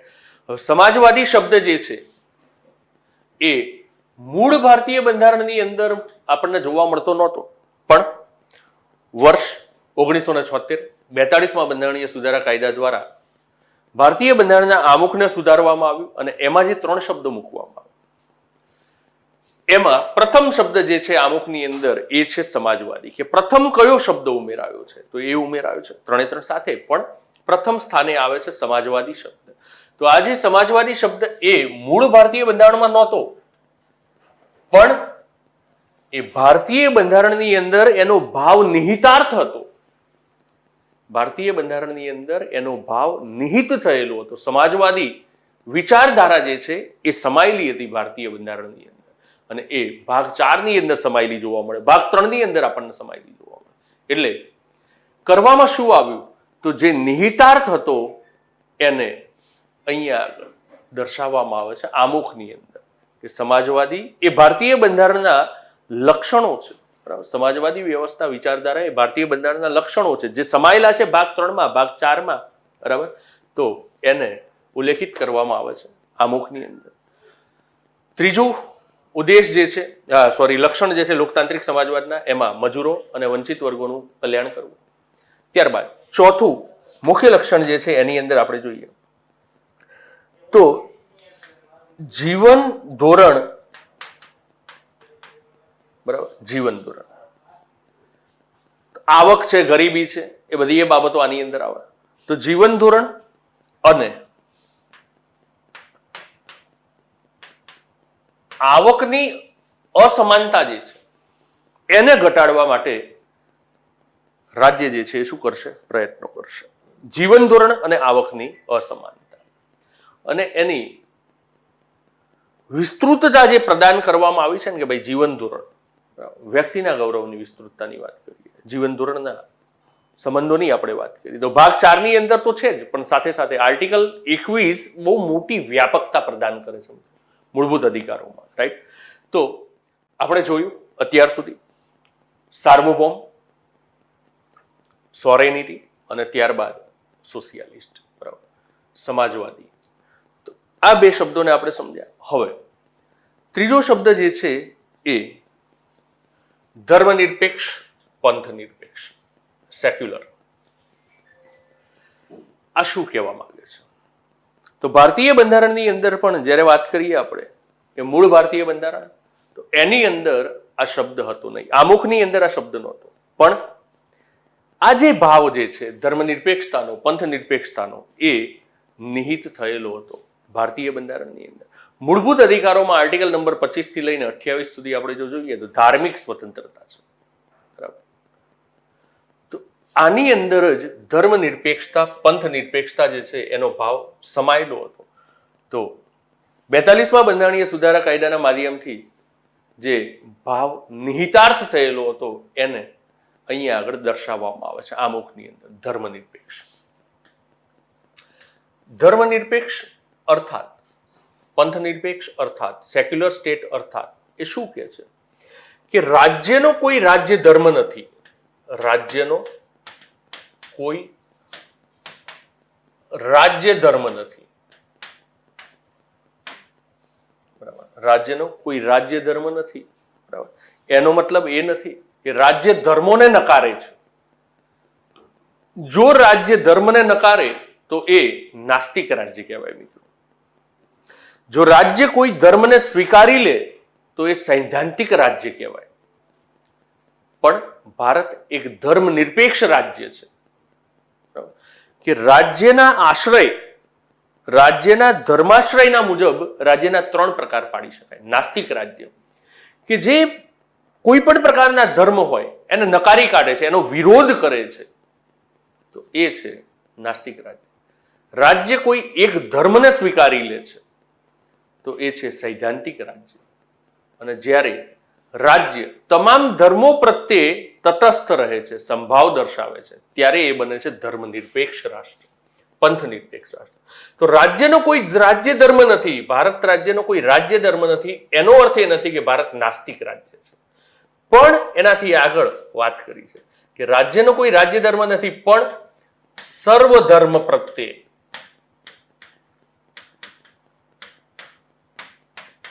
સૌહાર્દપૂર્ણ વ્યવહાર છે. વ્યવહાર. સર્વધર્મ પ્રત્યે સમાન ભાવ છે. રાજ્યનો કોઈ એક ધર્મ નથી. રાજ્ય કોઈ ધર્મને નકારતું નથી, રાજ્ય કોઈ ધર્મને પ્રોત્સાહન પણ નથી આપતું. રાજ્ય તમામ ધર્મોને સૌહાર્દ રીતે, એક સમાન રીતે જુએ છે. રાજ્ય ધર્મની બાબતમાં તટસ્થ છે. ધાર્મિક બાબતોમાં રાજ્યનો શૂન્ય હસ્તક્ષેપ.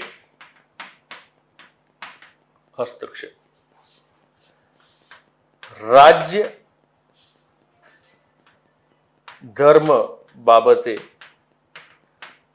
તટસ્થ વલણ ધરાવે છે, તટસ્થ નીતિ ધરાવે છે, રાઈટ. માટે કહી શકીએ મિત્રો આપણે કે ભારત જે છે એ કેવું રાષ્ટ્ર છે? ધર્મનિરપેક્ષ રાષ્ટ્ર છે, પંથ નિરપેક્ષ રાષ્ટ્ર છે, રાઈટ. આની સાથે મળતો આવતો એક શબ્દ બિન સાંપ્રદાયિક, બરાબર, કે જે આના અર્થમાં સમાયેલું છે મિત્રો. બિન સાંપ્રદાયિક, ધર્મનિરપેક્ષ અને બિન સાંપ્રદાયિકતા એક સિક્કાની બે બાજુ છે. કે જ્યારે કોઈ ધર્મની અંદર, જ્યારે કોઈ રાષ્ટ્રની અંદર ધર્મને પ્રાધાન્ય નથી અપાયું, તમામ ધર્મને એક સમાન ગણવામાં આવે છે, ત્યારે જ એ રાષ્ટ્રની પ્રકૃતિ કેવી બને? બિન સાંપ્રદાયિક પ્રકૃતિ બને. બિન સાંપ્રદાયિક.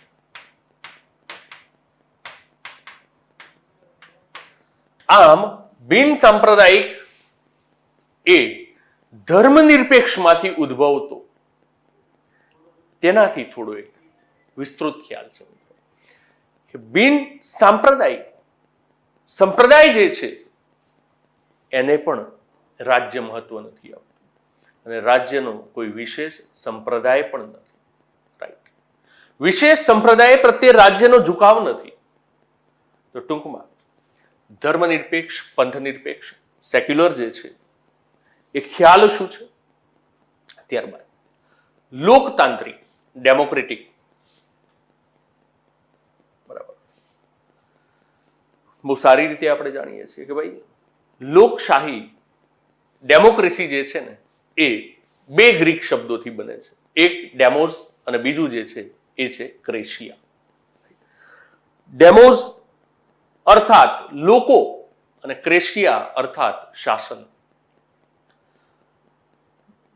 લોકોને ધ્યાનમાં રાખી, લોકોને કેન્દ્રમાં રાખી, લોકોના હિત માટે લોકો દ્વારા જે શાસન વ્યવસ્થાની સંચાલિત કરવામાં આવે એને શું કહીએ છીએ આપણે?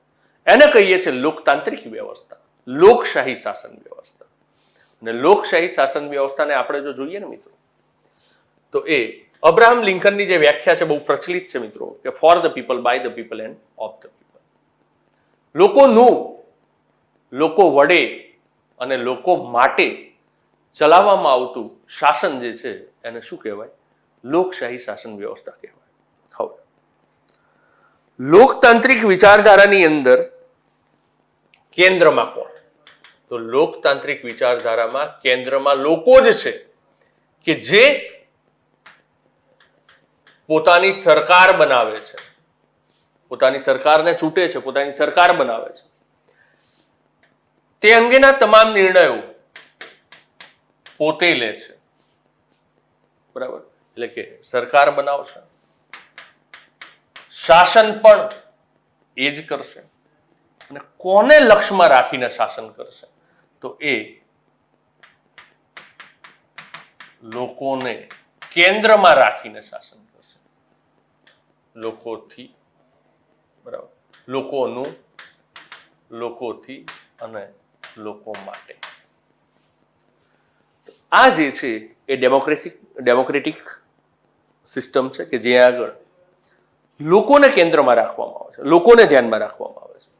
હવે લોકશાહી સરકાર જે છે એને આપણે પુનઃ પાછું બે રીતે વિભાજિત કરી શકીએ કે લોકશાહી જે છે વિશ્વની અંદર ડાયરેક્ટ એન્ડ ઇનડાયરેક્ટ, એટલે ગુજરાતીમાં જેને કહીશું આપણે પ્રત્યક્ષ અને પરોક્ષ. પ્રત્યક્ષ અને પરોક્ષ. પ્રત્યક્ષ લોકશાહીમાં લોકો જે છે ને એ શાસનમાં સીધા જ ભાગીદાર હોય, સીધા જ ભાગીદાર. એટલે કે જે પણ જનતા છે દેશની, જે પણ લોકો છે, જે પણ એના મતદાતાઓ છે, જે પણ વોટર્સ છે, બરાબર, એવું નથી કે સીધે સીધે જનતા જઈને જ સંસદમાં બેસશે અથવા તો ધારાગૃહમાં જનતા જઈને બેસશે, એવું નથી. એ પ્રતિનિધિને મોકલે છે, પણ પ્રતિનિધિની સાથે સાથે સીધા જ ભાગીદાર કોણ છે? લોકો છે. કે જો એમને જરૂર જણાય છે તો એ ધારાગૃહોમાં જઈ અને કાયદો ઘડવા માટેનો પ્રસ્તાવ મૂકી શકે છે, પહેલ કરી શકે છે. પરિપૃચ્છાનો અધિકાર પણ ત્યાં આગળ હોય છે.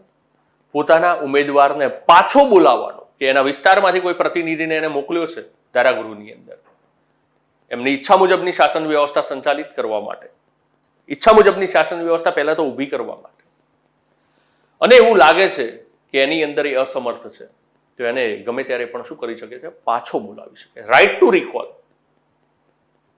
બીજું, રેફરેન્ડમની સત્તા પણ હોય છે કે ભાઈ જનાદેશ શું છે, તો જનાદેશને ધ્યાનમાં રાખીને કાર્ય કરવાનું છે રેફરેન્ડમ. Right to recall. ત્યારબાદ પ્લેબિસાઇટ, જનમત સંગ્રહ, બરાબર. ઇનિશિયેટિવ, તો આ બધું જે છે એ પ્રત્યક્ષ લોકશાહીની અંદર આપણને જોવા મળે. સ્વિટ્ઝરલેન્ડની અંદર આપણને જોવા મળે પ્રત્યક્ષ લોકશાહી. પરોક્ષ લોકશાહીની અંદર શું હોય? તો જનતા સીધી જ ભાગીદાર નથી.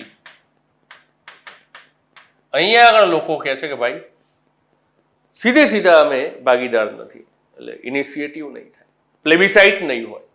બરાબર. ક્યાંક થોડા ઘણા અંશે આપણને જોવા મળે કે ભાઈ કેટલાક ધારાઓ ઘડતી વખતે સરકાર અસમંજસની પરિસ્થિતિમાં હોય તો એ વખતે એક જનમત લેવા માટે પ્રકાશિત કરતું હોય છે કોઈ વિધેયકનું. ઉદાહરણ તરીકે લાસ્ટલી મને યાદ છે ત્યાં સુધી કે ભાઈ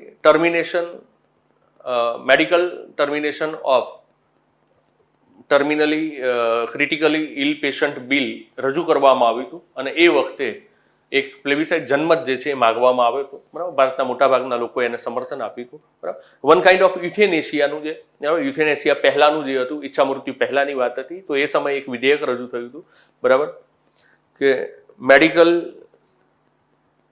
બરાબર treatment and termination of critically ill patient bill જે છે એ રજૂ કરવામાં આવ્યું હતું. રાઈટ. તો સીધી જ ભાગીદારી જનતાની નથી હોતી, પણ જનતા જે છે એ અપ્રત્યક્ષ રીતે પ્રતિનિધિઓના માધ્યમથી શાસન વ્યવસ્થાની અંદર શું થાય છે? ભાગીદાર બને છે. એટલે જ્યારે કે જનતા પ્રત્યક્ષ નહીં પણ અપ્રત્યક્ષ રીતે પોતાના પ્રતિનિધિઓને જ અધિકારો આપે છે કે ભાઈ તમે અમારા વતીથી શાસન વ્યવસ્થાને સંચાલિત કરો, અમને તમને ચોક્કસ મુદત માટે ત્યાં આગળ મોકલીએ છીએ. એ છે પરોક્ષ. પરોક્ષ લોકશાહીમાં પાછું બે પ્રકારે આપણને જોવા મળશે વ્યવસ્થા. પરોક્ષમાં બે પ્રકારે આપણને વ્યવસ્થા જોવા મળે કે ભાઈ એક સંસદીય સરકાર હોય અને બીજું જે છે એ પ્રમુખગત સરકાર હોય. Presidential form of government and parliamentary form of government. પ્રમુખકીય વ્યવસ્થા અને સંસદીય વ્યવસ્થા. પ્રમુખકીય વ્યવસ્થામાં બરાબર એ જે પ્રતિનિધિઓ છે એમાં સર્વસત્તાધીશ જે છે ને એ પ્રમુખ હશે. બરાબર. Like S America, USA.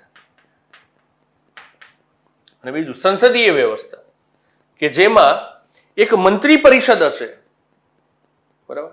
એમાં કારોબારી હશે અને એ કારોબારી જે છે ને એ ફંક્શન કરશે ટોટલ, પણ સંપૂર્ણપણે ઉત્તરદાયી કોને હશે? સંસદને ઉત્તરદાયી હશે. એટલે કે સંસદીય પ્રકારની લોકશાહી. બરાબર.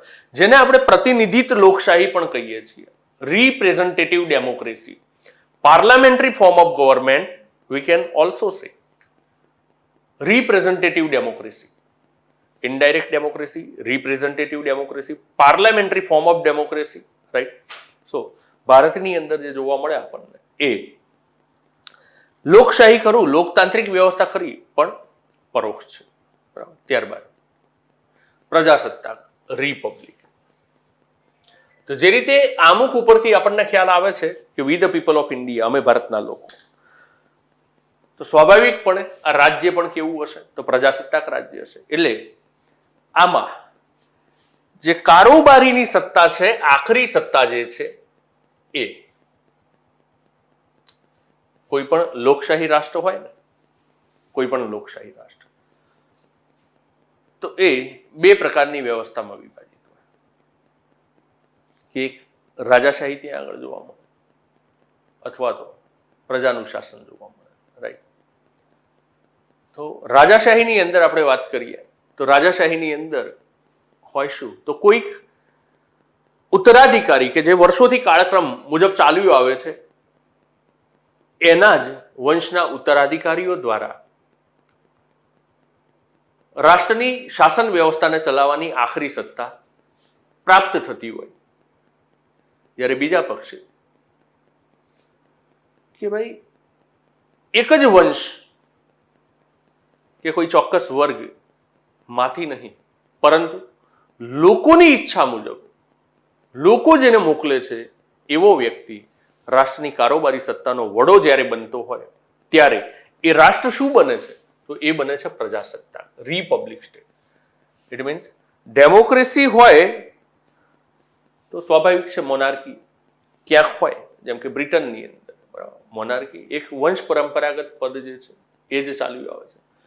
ભારતની અંદર પ્રજાસત્તાક મીન્સ કે ભારતના જે રાષ્ટ્રપ્રમુખ છે એ કોઈ શરૂઆતથી એક વંશ પરંપરાગત પદમાંથી આવનારા વ્યક્તિ, વંશ પરંપરાગત કોઈ કુળમાંથી આવનારા વ્યક્તિ નથી, કોઈ સમાજમાંથી આવનારા વ્યક્તિ નથી. અહીંયા આગળ આખરી સત્તા જે છે, આખરી સત્તા એ નિહિત થયેલી છે કોનામાં? પ્રજામાં. નિહિત પ્રજામાં છે કે ભાઈ આખરી સત્તા કારોબારીની રાષ્ટ્રપતિ. કારોબારી પરિષદની અંદર સરકારનો વડો જે છે, બરાબર, સરકારનો વડો જે છે એ વડાપ્રધાન છે, અને બંધારણીય રીતે વડો જો જોઈએ, બંધારણનો વડો જે છે, બરાબર, તો એ છે દેશનો વડો, એ છે રાષ્ટ્રપતિ. સરકારનો વડો વડાપ્રધાન, દેશનો વડો રાષ્ટ્રપતિ છે. આ જે વ્યક્તિઓ આવે છે એ કોઈ ચોક્કસ વંશમાંથી કે કહી શકાય કોઈ ચોક્કસ કુળ કે કુટુંબમાંથી પ્રથા મુજબ નથી આવતા. એને કોણ ચૂંટીને કાઢે છે? પ્રજા ચૂંટીને મોકલે છે. અર્થાત એ પ્રજાને સત્તા છે કે એને ભારતના કોઈ પણ વ્યક્તિને ત્યાં એ મોકલી શકે છે, દેશની કારોબારીની આખરી સત્તા એને સોંપી શકે છે, અને એને પુનઃ પાછા ઘરે પણ બેસાડી શકે છે. એટલે કે પ્રજા જે છે એના જ પ્રતિનિધિઓ જે છે એ અવિશ્વાસ પ્રસ્તાવ રજૂ કરી દે. ડાયરેક્ટ ડેમોક્રેસીમાં જે રીતે જોવા મળે, રાઇટ ટુ રિકોલ, એ રીતે નહીં મળે, પણ લોકોના પ્રતિનિધિઓ જે છે એ ગૃહની અંદર અવિશ્વાસ પ્રસ્તાવ રજૂ કરે, અને જો એ પસાર થઈ જાય તો આને ઘરે પણ શું કરી શકાય છે? બોલાવી શકાય. એટલે ટૂંકમાં આખરી સત્તા જે રાષ્ટ્રની કોની પાસે હોય? પ્રજા પાસે હોય. અને આખરી સત્તાધીશ જે છે, કારોબારીની આખરી સત્તા જેનામાં નિહિત હોય, એ પણ સામાન્ય પ્રજામાંથી આવનારો કોઈ, સામાન્ય વર્ગમાંથી આવનારો કોઈ વ્યક્તિ હોય, તો આવા રાષ્ટ્રને આપણે શું કહીએ છીએ? પ્રજાસત્તાક રાષ્ટ્ર. હવે રાષ્ટ્રની પ્રકૃતિના 5 શબ્દોને આપણે સમજ્યા છીએ મિત્રો: સાર્વભૌમ, સમાજવાદી, ધર્મનિરપેક્ષ, લોકતાંત્રિક અને પ્રજાસત્તાક. તો રાષ્ટ્રની પ્રકૃતિ ઉપર મુખ્ય પરીક્ષામાં જો કોઈ લખાણ કરવાનું તમારે આવે છે તો તમે બહુ સારી રીતે કરી શકશો. હવે આપણે આગળ વધીએ કે ભાઈ સરકારનું જે ધ્યેય છે એ સરકારનું ધ્યેય શું છે?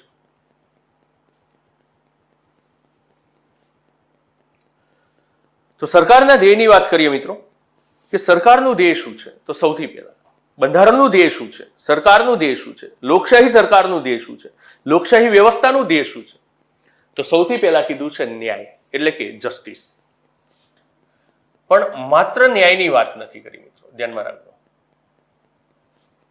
ન્યાયની અંદર સામાજિક, આર્થિક અને રાજકીય, આના પહેલા આપણે વાત કરી હતી કે ભાઈ સમાજવાદી એક વિચારધારા કે જેની અંદર સમાનતાના પ્રત્યેક આયામ, સમાનતાના પ્રત્યેક પરિબળો સંમિલિત હોય છે.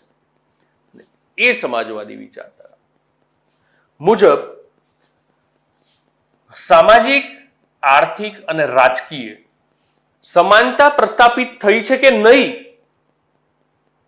શું દરેકને સામાજિક અધિકારો, રાજકીય અધિકારો, આર્થિક અધિકારો યોગ્ય પ્રમાણમાં મળ્યા છે કે નહીં? શું એનું વાયોલેશન તો નથી થતું?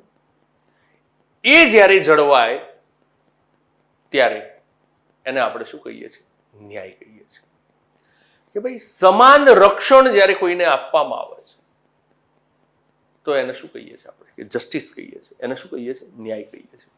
તો ભારતીય બંધારણ એ સુવ્યવસ્થિત વ્યવસ્થા મૂકે છે અહીંયા આગળ. આમુખ જે છે સુવ્યવસ્થિત રીતે એક વ્યવસ્થા ઊભી કરે છે કે ભાઈ રાષ્ટ્રની પ્રકૃતિ કંઈક આવી છે, પણ એની અંદર રહેતા લોકોને ન્યાય મળવો જોઈએ.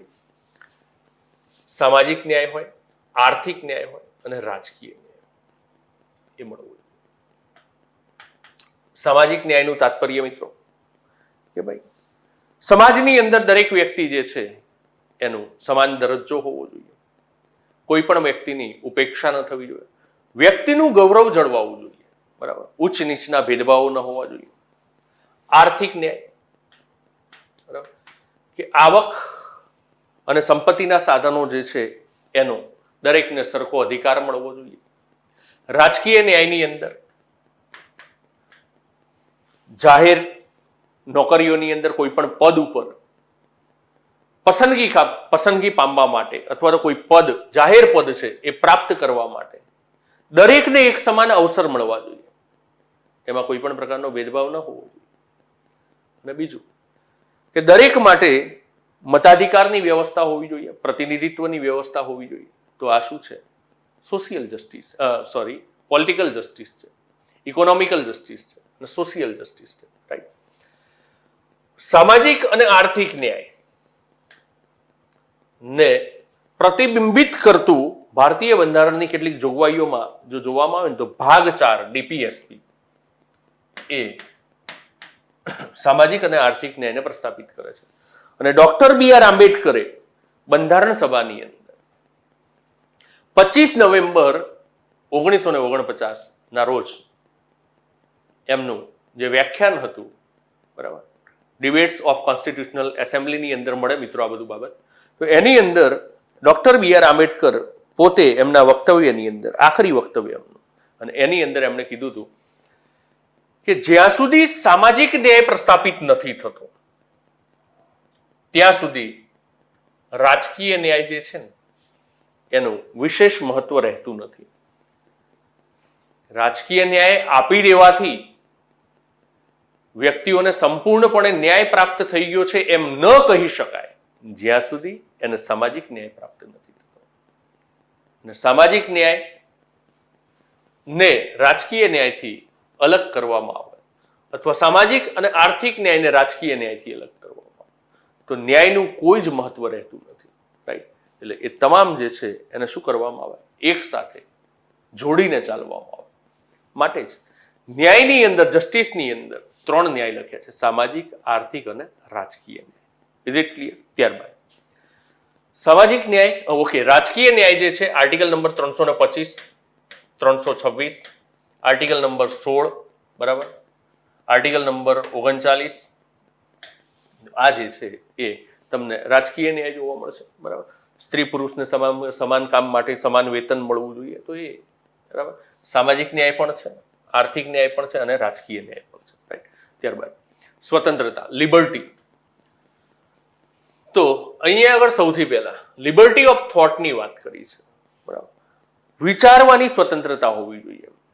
સ્વતંત્રતાનો સંદર્ભ શેના સાથે છે? સૌથી પહેલા તો કે સ્વતંત્રતા એટલે શું? તો કોઈ પણ વ્યક્તિની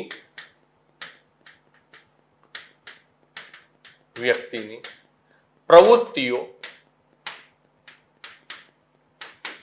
અથવા ગતિવિધિઓ પર નિયંત્રણ કે નિષેધનું ન હોવું, એને શું કહેવાય? એને કહેવાય લિબર્ટી. એને કહેવાય સ્વતંત્રતા. ભાઈ લિબર્ટી શું છે? સ્વતંત્રતા શું છે? તો કોઈ પણ વ્યક્તિની પ્રવૃત્તિઓ કે ગતિવિધિઓ પર કોઈ પણ પ્રકારનું નિયંત્રણ કે નિષેધનું ન હોવું, તો એ છે લિબર્ટી. પણ એનો અર્થ સહેજ પણ એ નથી મિત્રો કે કોઈ પણ પ્રકારનું નિયંત્રણ કે નિષેધ ન હોવું એટલે કે મન ફાવે એ રીતે વર્તન કરવું. તો ના, આનો સંદર્ભ છે ભારતીય બંધારણ ની મર્યાદામાં રહીને, કે ભારતીય બંધારણ જે મર્યાદાઓ મૂકે છે આર્ટિકલ નંબર 19 ની અંદર, 19(1)(a) ની અંદર 6 સ્વતંત્રતાઓ આપણને પ્રાપ્ત છે મિત્રો. અને એની સાથે સાથે એ પ્રત્યેક સ્વતંત્રતા ઉપર મર્યાદા મુક્તિ જોગવાઈઓ પણ આર્ટિકલ નંબર 19 ની અંદર તમને જોવા મળશે. તો એ મર્યાદામાં રહીને જ્યારે કોઈ વ્યક્તિને એની પ્રવૃત્તિઓ, એના વર્તન, એની ગતિવિધિઓમાં સ્વતંત્રતા મળે ત્યારે કહી શકાય કે ભાઈ એ સ્વતંત્રતા છે. એબ્સોલ્યુટ લિબર્ટી નહીં. As per the constitutional provision this kind of liberty, right, not absolute liberty. તો એની અંદર છે વ્યક્તિને વિચારની સ્વતંત્રતા હોવી જોઈએ. લિબર્ટી ઓફ થોટ, વૈચારિક સ્વતંત્રતા, વિચારવાની સ્વતંત્રતા હોવી જોઈએ. એની ઉપર કોઈ પણ પ્રકારના બંધનો ન હોય. અભિવ્યક્ત કરવાની પણ સ્વતંત્રતા હોવી જોઈએ. બરાબર. અભિવ્યક્તિના માધ્યમો 18 છે મિત્રો. મૂળભૂત અધિકારો આના પછીના આપણા સિલેબસના મુદ્દાઓની અંદર છે મૂળભૂત અધિકારો. એટલે હાલ અહીંયા આગળ એની વાત નથી કરતો કે ભાઈ દર્પણ છે તો પ્રતિબિંબ પડે તો મૂળભૂત અધિકારોમાં પડે, ભાગ 4માં પડે, રાઈટ, તો ભાગ 5, ભાગ 6, ભાગ 9માં પડે. પણ એની ચર્ચા હું હાલ નથી કરતો, કારણ કે આપણે જેમ અભ્યાસક્રમમાં આગળ વધીશું એમ ચર્ચાઓને આવરી જ લેવાના છીએ. ત્યારબાદ liberty of belief, liberty of thought, liberty of expression, liberty of belief, માન્યતા જે છે એની પણ સ્વતંત્રતા હોવી જોઈએ. લિબર્ટી ઓફ રિલિજન, ધર્મની સ્વતંત્રતા હોવી જોઈએ કે ભાઈ કોઈ પણ વ્યક્તિ પોતાના ઈચ્છા મુજબનો ધર્મ પાળી શકે, પોતાના ઈચ્છા મુજબના ધર્મમાં એ માની શકે, એ ધર્મની જે ઉપાસના છે એને કરી શકે, એની ઉપર કોઈ પણ પ્રકારના બંધનો ન હોવા જોઈએ, રાઈટ. કે ધાર્મિક ઉપાસનામાં હાજરી આપવા અંગેની સ્વતંત્રતા 25 થી 28 ને તમે વાંચો તો એની અંદર તમને જોવા મળશે, રાઈટ. તો સ્વતંત્રતા જે છે એનો સંદર્ભ છે કે કોઈ પણ વ્યક્તિની પ્રવૃત્તિઓ, ગતિવિધિઓ પર નિયંત્રણ કે નિષોધનું ન હોવું એને કહેવાય સ્વતંત્રતા. પણ ભારતીય બંધારણ જે સ્વતંત્રતા મૂકે છે એના ઉપર કેટલીક મર્યાદાઓ મૂકે છે, માટે કહી શકાય કે એબ્સોલ્યુટ લિબર્ટીની વાત નથી અહીંયા આગળ, પણ કોન્સ્ટિટ્યુશનની અંદર જેનો ઉલ્લેખ છે એ પ્રમાણેની મર્યાદાઓમાં રહી અને સ્વતંત્રતા આપવામાં આવેલી. સમાનતા, ઇક્વાલિટી. ઇક્વાલિટીનો સંદર્ભ છે, સમાનતાનો સંદર્ભ છે સમાન વ્યવહાર. સમાન વ્યવહાર, સમાન વ્યવહાર. વ્યક્તિ વિશેષ માટેના વિશેષ અધિકારોનો અભાવ.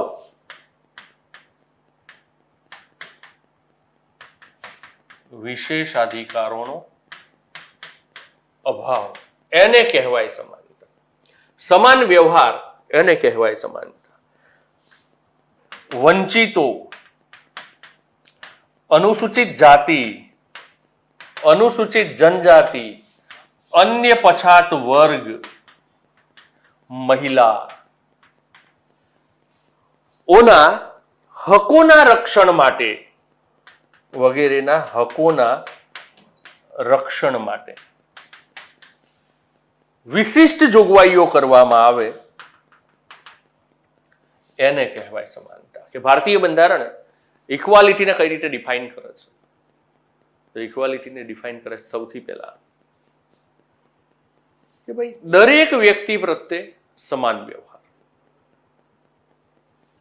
ત્યારબાદ વિશેષ અધિકારો જે છે એની ગેરહાજરી. વિશેષ અધિકારો બરાબર ક્યાંક એનો ઉલ્લેખ જોવા મળશે, પણ આવનારા ટોપિકની અંદર આપણે એની ઉપર પણ વાતો કરવાના છીએ. પણ ટૂંકમાં કે જે રીતે બ્રિટિશ શાસનની અંદર ચોક્કસ દેશી રજવાડા હોય, શાસકો હોય, ચોક્કસ વ્યક્તિ વિશેષ હોય, તો એમને વિશેષ અધિકારો જે આપવામાં આવતા હતા એ વિશેષ અધિકારોનો અભાવ છે. હા, બંધારણ જરૂરી સમજે છે ત્યાં આગળ વિશેષ અધિકારો આપવામાં આવ્યા છે, રાઈટ. તો ટૂંકમાં વિશેષ અધિકારોનો અભાવ છે. વંચિતો હોય, અનુસૂચિત જાતિ, જનજાતિ, અન્ય પછાત વર્ગ, મહિલાઓ, તો એમની સ્થિતિ સુધારવા માટે, અપલિફમેન્ટ માટે, ઉત્થાન માટે રાજ્ય જે છે એ શું કરે? વિશેષ નીતિનું નિર્માણ કરે, વિશેષ કાર્યક્રમોનું નિર્માણ કરે. ઇટ મીન્સ ઇક્વાલિટી, સમાનતા, રાઈટ. તો આ જે સમાનતા છે એ કેવા પ્રકારની હોવી જોઈએ? દરજ્જાની સમાનતા હોવી જોઈએ. સ્ટેટસ એન્ડ ઓપોર્ચ્યુનિટી, તકની સમાનતા હોવી જોઈએ. આર્ટિકલ નંબર 17 જુઓ, આર્ટિકલ નંબર 18 જુઓ, આર્ટિકલ નંબર 15 જુઓ, આર્ટિકલ નંબર 16 જુઓ. તકની સમાનતા 17-18 દરજ્જાની સમાનતા ઉપર વાત કરે છે. Prohibition of untouchability, article number 17. અસ્પૃશ્યતા નાબૂદી. કોઈ વ્યક્તિ સ્પૃહ્ય છે અને કોઈ વ્યક્તિ અસ્પૃહ્ય છે, આવા વ્યવહારો જે છે એનું એબોલિશમેન્ટ થાય છે દેશમાંથી. એબોલિસ્ટ છે, નાબૂદ થયેલા છે. તો પછી દરેક સમાન છે, તો દરેકનો દરજ્જો પણ કેવો છે? સમાન છે. ખિતાબો, ઇલકાબો, સ્ટેટસ, સ્પેશિયલ ટાઇટલ એ પણ એબોલિસ્ટ છે. તો જો એ નથી તો દરેક વ્યક્તિ કેવા છે? સમાન છે. દરજ્જો કેવો છે? સમાન છે. Equality of opportunity, article 15. On the basis of discrimination on the basis of ground of caste, race, religious, birth place, sex etcetera. કે ભાઈ કોઈ પણ વ્યક્તિના તેના ધર્મ, જાતિ, લિંગ, જન્મસ્થાન અને વર્ણના આધારે એની સાથે કોઈ પણ પ્રકારનો ભેદભાવ કરી શકાશે અને તકો દરેક કેવી છે? સમાન મળવી જોઈએ. દરજ્જો અને તક બંને સમાયેલા છે. Article number 16. ડિસ્ક્રિમિનેશન આગળ જે વાત કરી એ મુજબ કોઈ પણ વ્યક્તિને જાહેર રોજગારીમાં તકની સમાનતા ઉપલબ્ધ કરવાનો, મેળવવાનો અધિકાર છે. Equality in the matters of public employment, જાહેર રોજગારીની બાબતમાં તકની સમાનતા. રાઈટ, તકની સમાનતા. આખરે સમાનતા એ બે આયામમાં સમાયેલી છે. એક દરજ્જામાં અને બીજું જે છે એ તકની સમાનતા. તો મિત્રો, સરકારના જે ધ્યેય છે ને એને આપણે સમજતા હતા. સૌથી પહેલા સમાનતા, ત્યારબાદ સ્વતંત્રતા, ત્યારબાદ સૌથી પહેલા આપણે જોયું કે ભાઈ ન્યાય, ત્યારબાદ જોયું આપણે સ્વતંત્રતા અને ત્યારબાદ જોયું આપણે સમાનતા. કે જે ઉદ્દેશ છે સરકારના એ કંઈક આવા છે કે ભારતની અંદર કેવા પ્રકારની વ્યવસ્થા ઊભી કરવી જેથી કરીને લોકોને ન્યાય પણ મળે, લોકોને સ્વતંત્રતા પણ મળે અને લોકોને સમાનતા પણ મળે. ન્યાય પુનઃ એકવાર 3 પ્રકારનો મિત્રો ધ્યાનમાં રાખજો: સામાજિક, આર્થિક અને રાજકીય ન્યાય. ક્રમ પણ યાદ રાખવાનો છે કે સામાજિક છે પહેલા, પછી આર્થિક છે અને પછી રાજકીય છે. સામાજિક આર્થિક ન્યાય ભાગ 4માં જોવા મળે, રાજકીય ન્યાય ભાગ 3માં જોવા મળે. એટલે કે રાજકીય ન્યાયને પ્રસ્થાપિત કરતા પરિબળો કયા ભાગમાં છે? તો ભાગ 3માં છે. અને સામાજિક અને આર્થિક ન્યાયને પ્રસ્થાપિત કરતા પરિબળો એ કયા ભાગમાં છે? તો ભાગ 4માં છે. અને સામાજિક ન્યાય વગર રાજકીય ન્યાય જે છે એ પરિપૂર્ણ નથી, અધૂરો છે, એનું કોઈ મહત્વ નથી. વિધાન B.R. આંબેડકરનું છે. ત્યારબાદ સ્વતંત્રતા. વિચાર પછી સીધું વાણી નથી મિત્રો. વિચાર, અભિવ્યક્તિ. મોટાભાગે ત્યાં ભૂલ થઈ જાય કે વિચાર અને વાણી સાથે બોલાઈ જાય. વાણી એ અભિવ્યક્તિનો એક પ્રકાર છે જેનો ઉલ્લેખ આર્ટિકલ 19(1)A છે. રાઈટ. હાલ આમુખની અંદર વાણી નથી. વિચાર, અભિવ્યક્તિ, માન્યતા, ધર્મ અને ઉપાસનાની સ્વતંત્રતા, સમાનતા, દરજ્જા અને તકની સમાનતા. હવે લોકોનું કર્તવ્ય શું? તો એ તરફ આગળ વધીએ મિત્રો.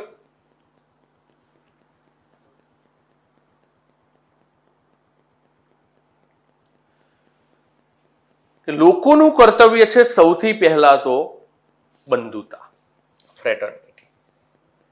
બંધુતાનો વિકાસ કરવો. બંધુતા એટલે શું? તો ભાઈચારાની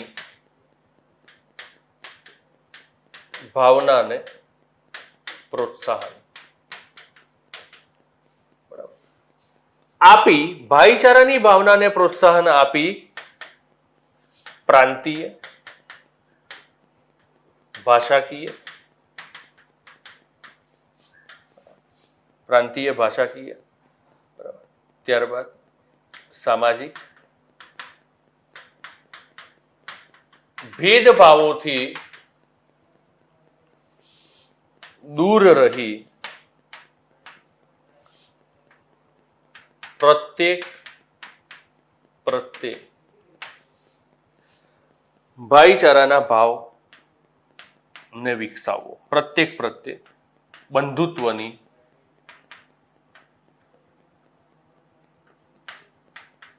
ભાવનાને વિકસાવવી, એ છે ફ્રેટર્નિટી, એ છે બંધુતા. રાઈટ. પણ ભારતીય બંધારણ સુનિશ્ચિત કરે છે કે ન માત્ર બંધુતા, પણ બંધુતાથી આગળ કેવી બંધુતા. હવે જોઈએ આગળ એના પહેલાની સ્લાઇડમાં. સૌથી પહેલા કીધું છે કે વ્યક્તિનું ગૌરવ, ડિગ્નિટી ઓફ ધ ઇન્ડિવિજ્યુઅલ, કે દરેક વ્યક્તિનું ગૌરવ જળવાય ને એ રીતની બંધુતા હોવી જોઈએ. ચોક્કસ વર્ગોની અંદર બંધુતા હોય અને અમુક વર્ગો જે છે, વંચિત વર્ગો જે છે, એમના પ્રત્યે બંધુતાનો ભાવ ન કેળવવામાં આવે. વ્યક્તિનું સન્માન જળવાવું જોઈએ. અને જ્યારે એ પ્રકારે બંધુતાનો વિકાસ થાય, બંધુતાની ભાવના વિકસે, ત્યારે કહેવાય કે ભાઈ વ્યક્તિનું ગૌરવ જળવાય છે, કોઈનું અપમાન ન થાય, લાગણી ન દુભાય કોઈ પણ વ્યક્તિની, મહિલાઓ પ્રત્યે આદરનો ભાવ હોય. અને ભારતીય બંધારણની અંદર જુઓ, ફરજોમાં છે જ, આપણી મૂળભૂત ફરજોમાં તો વ્યક્તિનું ગૌરવ, dignity of individual, fraternity which justify the dignity of the individual, જો એને ન્યાયોચિત કરતી હોય એવી બંધુતાનો વિકાસ કરવાનો છે. Then unity and integrity of the nation, unity and integrity of the nation, કે રાષ્ટ્રની એકતા અને અખંડિતતાને સુદ્રઢ કરે તેવી બંધુતા વિકસાવવાની વાત કરી છે. રાષ્ટ્રની એકતા સૌથી પહેલા કે ભાઈ રાષ્ટ્રની એકતા તો એ શેમાં સમાયેલી છે? તો એકલ નાગરિકતા જે આપવામાં આવી તો એ શેને દર્શાવે છે? એ રાષ્ટ્ર એક છે, રાષ્ટ્રીય એકતાને દર્શાવે છે કે ભાઈ હું ગુજરાતી અને તું રાજસ્થાની, તું મહારાષ્ટ્રીયન, તું મધ્યપ્રદેશનો વ્યક્તિ, નાગરિક છે એવું આપણે ક્યારેય નથી કહેતા. શું કહીએ છીએ આપણે? ભારતીય કહીએ છીએ. શું કહીએ છીએ આપણે? અમે ભારતીય છીએ, અમે ભારતના લોકો છીએ. રાઈટ. ભારતીયતા એક ભાવના છે મિત્રો,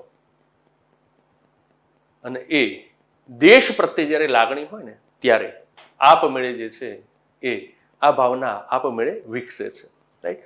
તો અહીંયા આગળ એ જ ભાવાર્થ છે કે ભાઈ એકલ નાગરિકતા તો તમને બંધારણે આપીને તમને એક રાખવાના પ્રયત્નો તો કર્યા છે, પણ એ રાષ્ટ્રની જે રાષ્ટ્રીય એકતા છે એને પણ અક્ષુણ રાખવાની છે, એવી બંધુતાનો વિકાસ કરવાનો. રાઈટ. કે રાષ્ટ્રના ભાગલા પાડે એ પ્રકારની બંધુતા નહીં કે ચોક્કસ વિસ્તારના લોકો, ચોક્કસ સમુદાયના લોકો એ ભાઈ છે અને અન્ય વિસ્તાર કે અન્ય સમુદાયના લોકો એના બંધુ નથી, એના પ્રત્યે બંધુત્વની ભાવના નથી, તો એ ખંડિત કરશે. તો દેશને અખંડિતતા પ્રદાન કરવા માટે નિબંધુત્વ હોવું જોઈએ. 42માં બંધારણીય સુધારા દ્વારા આ શબ્દ ઉમેરવામાં આવ્યો. રાઈટ. અને એ અખંડિતતા કે દેશનું વિભાજન ન કરે તેવી અખંડિતતા હોય. એ ચાહે ભાષાના આધારે હોય, ચાહે ધર્મના આધારે હોય, પ્રાંતોના આધારે હોય, બોલીના આધારે હોય, રીતિ રિવાજોના આધારે હોય, સંસ્કૃતિના આધારે હોય, રાજકીય બાબતોના આધારે હોય, પણ દેશ ખંડિત ન થવો જોઈએ. દેશની અખંડિતતાને બરકરાર રાખે, કાયમ રાખે એ પ્રકારની બંધુત્વની ભાવના હોવી જોઈએ. અને ભારતીય બંધારણની અંદર તમે જુઓ, ભાગ 1, ભારત એ રાજ્યોનો બનેલો સંઘ છે. એ સંઘ હોવા છતાં પણ કોઈ પણ રાજ્યને આ સંઘમાંથી છૂટા પડવાનો અધિકાર નથી. India, that is Bharat, union of state, union છે. યુનિયન બન્યું, પણ એને આ યુનિયનને છોડવાનો કોઈ રાજ્યને એના એકમોને અધિકાર આપવામાં આવેલો નથી. અને બીજું, આર્ટિકલ 3 અંદર તમે જુઓ તો રાજ્યની અંદર પરિવર્તન કરવાની સત્તા જે છે એ પણ કોની જોડે છે? સંસદ જોડે છે. રાઈટ? તો ધ્યાનમાં રાખો મિત્રો કે ભારતીય બંધારણના આમુખ મુજબ બંધુત્વમાં કેવા પ્રકારના લક્ષણો જોવા મળે છે? વ્યક્તિનું ગૌરવ જળવાય, રાષ્ટ્રની એકતા અને અખંડિતતા સુનિશ્ચિત કરે તેવી બંધુતા. મુખ્ય પરીક્ષામાં જ્યારે પ્રશ્ન આવે ને, વ્યક્તિનું ગૌરવ, સૌથી પહેલા મૂળભૂત ફરજો લખો. મૂળભૂત ફરજોનો ઉલ્લેખ કરીને ત્યાં આગળ લખાણ લખવાની શરૂઆત કરવી જોઈએ. એ સિવાય અન્ય બાબતો પણ છે જેનો ઉલ્લેખ કરવો જોઈએ. અને જ્યારે રાષ્ટ્રની એકતા અને અખંડિતતાની વાત આવે, ભાગ 1, ત્યાં આગળ તમને મદદરૂપ થશે. ઘણી બાબતો છે એના સિવાય. બંધુતા બાદ છેલ્લે કે ભાઈ આ એક દસ્તાવેજ છે કે જે આપણને પુરાવાકીય દસ્તાવેજ તરીકે ઉપયોગી છે. કે 26 નવેમ્બર 1949 રોજ આ બંધારણ અપનાવવામાં આવ્યું, એ જ દિવસે એને અધિનિયમિત કરવામાં આવ્યું. તો એનો પુરાવો પણ ક્યાંથી મળે છે આપણને? અહીંયા આગળથી. રાઈટ? કે સંવિધાન જે છે એ આ જ દિવસે પૂર્ણ થયું છે. એ બંધારણ સભાએ એને સ્વીકાર્યું છે અને એ જ દિવસે બંધારણ સભાએ એને શું કર્યું છે? અધિનિયમિત કરેલું છે. રાઈટ? કેટલાક મહાનુભાવોના આમુખ ઉપરના કથનો છે, એમાં જોઈએ આપણે કે સૌથી પહેલા આપણે વાત કરી હતી અર્નેસ્ટ બાર્કર. તો અર્નેસ્ટ બાર્કરે શું કીધું? કે ભારતીય બંધારણનું આમુખ ઘડનારી સભા એ બુદ્ધિજીવીઓની સભા છે. નંબર 2, એને પાલખીવાળા. તો એને પાલખીવાલાએ પરિચય પત્ર કીધું છે, ઓળખ પત્ર કીધું છે, આઈડેન્ટિટી કાર્ડ કીધું છે. ટૂંકમાં ફરીથી લખી દો અહીંયા આગળ, તમારે કામ લાગશે મિત્રો. બુદ્ધિજીવીઓની સભા, અર્નેસ્ટ બાર્કર.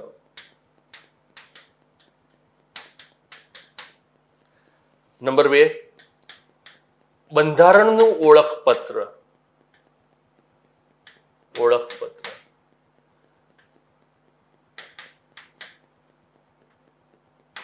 પાલખીવાળા. કેશવાનંદ ભારતી કેસમાં ફરિયાદી પક્ષ તરફથી એને પાલખીવાળા, તો કેશવાનંદ ભારતી કેસની અંદર 13 જસ્ટિસ જે એ કેસની અંદર ઐતિહાસિક ચુકાદો છે મિત્રો. 13 જસ્ટિસ જ્યારે બેઠા છે ને, ત્યારે એ 13 જસ્ટિસને દલીલોના માધ્યમથી વિચારતા કરી દેનાર વ્યક્તિ જે છે ને એ એને પાલખીવાળા હતા. ધારાશાસ્ત્રી, પ્રખર ધારાશાસ્ત્રી. ઓળખપત્ર કીધું. કમા મુનશી, કનૈયાલાલ માણેકલાલ મુનશી, ઘનશ્યામ, પાટણની પ્રભુતા. પૃથ્વીરાજ, રાજાધિરાજ. કમા મુનશીએ શું કીધું? તો આપણા દેશની, ભારતનું ભવિષ્ય ફળ જન્મ કુંડળી. શબ્દો ખાલી પકડશો ને તો પણ આખા વાક્યો. હવે દેશની જન્મ કુંડળી કીધું, બરાબર? તો ખાલી જન્મ કુંડળી શબ્દ આવે એટલે તરત ખબર પડે કમા મુનશી. ઠાકુરદાસ ભાર્ગવ.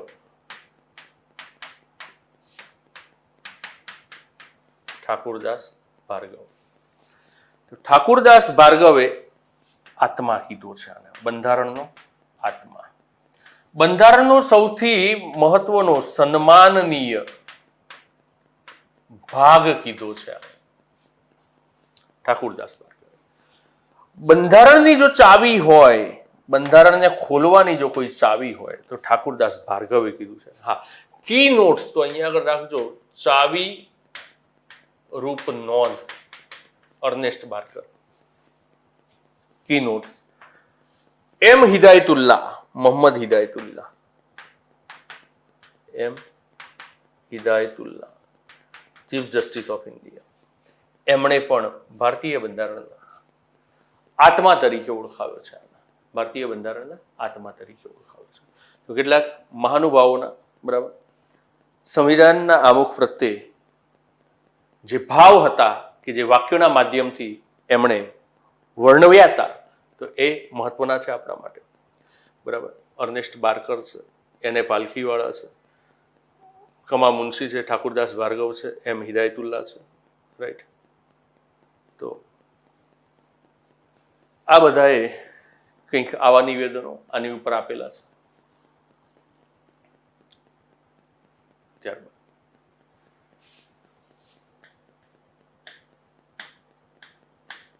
મહત્વની ચર્ચામાં લઈ લઈએ, શું ભાગ છે બંધારણનો કે નથી.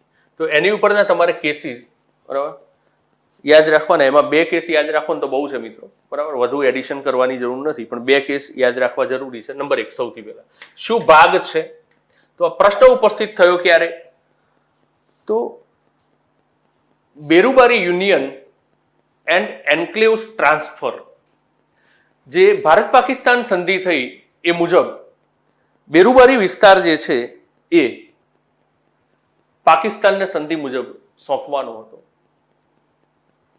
તો એ વખતે આ પ્રશ્ન ઉપસ્થિત થયો કે ભાઈ ભારતીય સંવિધાનની અંદર તો જો જોવામાં આવે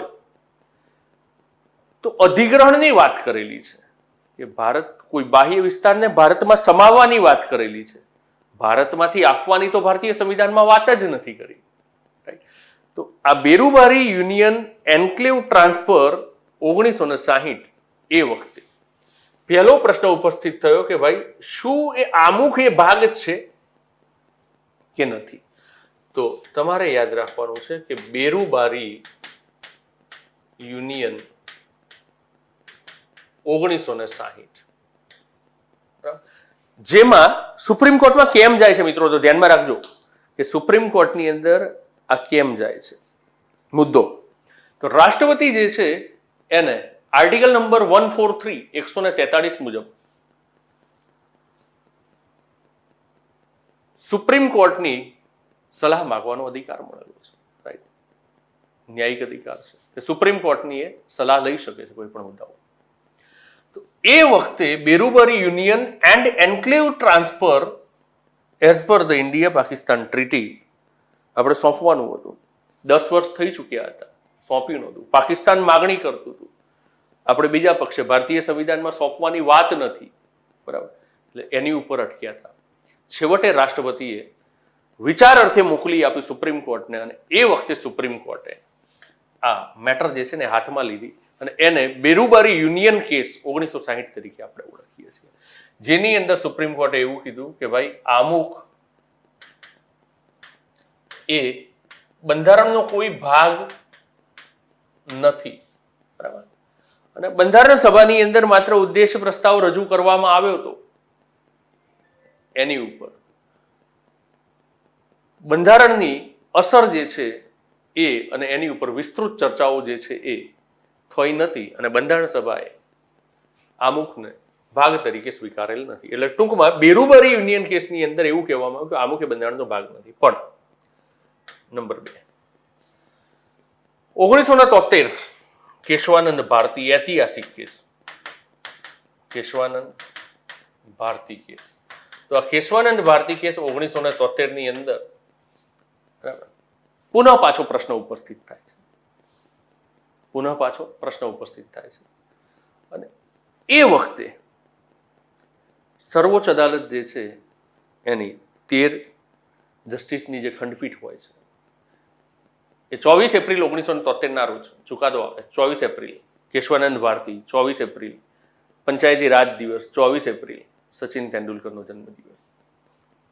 તો કેશવાનંદ ભારતી કેસ 1973 ની અંદર સુપ્રીમ કોર્ટ પોતાના પૂર્વવર્તી ચુકાદામાં ક્ષતિ રહેલી છે એવું સ્વીકારે છે, ભૂલ રહેલી છે એવું સ્વીકારે છે, અને એ ભૂલને સુધારતા એવું કહે છે કે ભારતીય બંધારણનો આમુખ એ ભારતીય બંધારણનો ભાગ છે, અને ભારતીય બંધારણ સભાની ચર્ચાઓમાં પણ સ્વીકારવામાં આવ્યું છે કે ભારતીય બંધારણના ભાગ તરીકે જ આમુખને સ્વીકાર્યું છે, રાઈટ.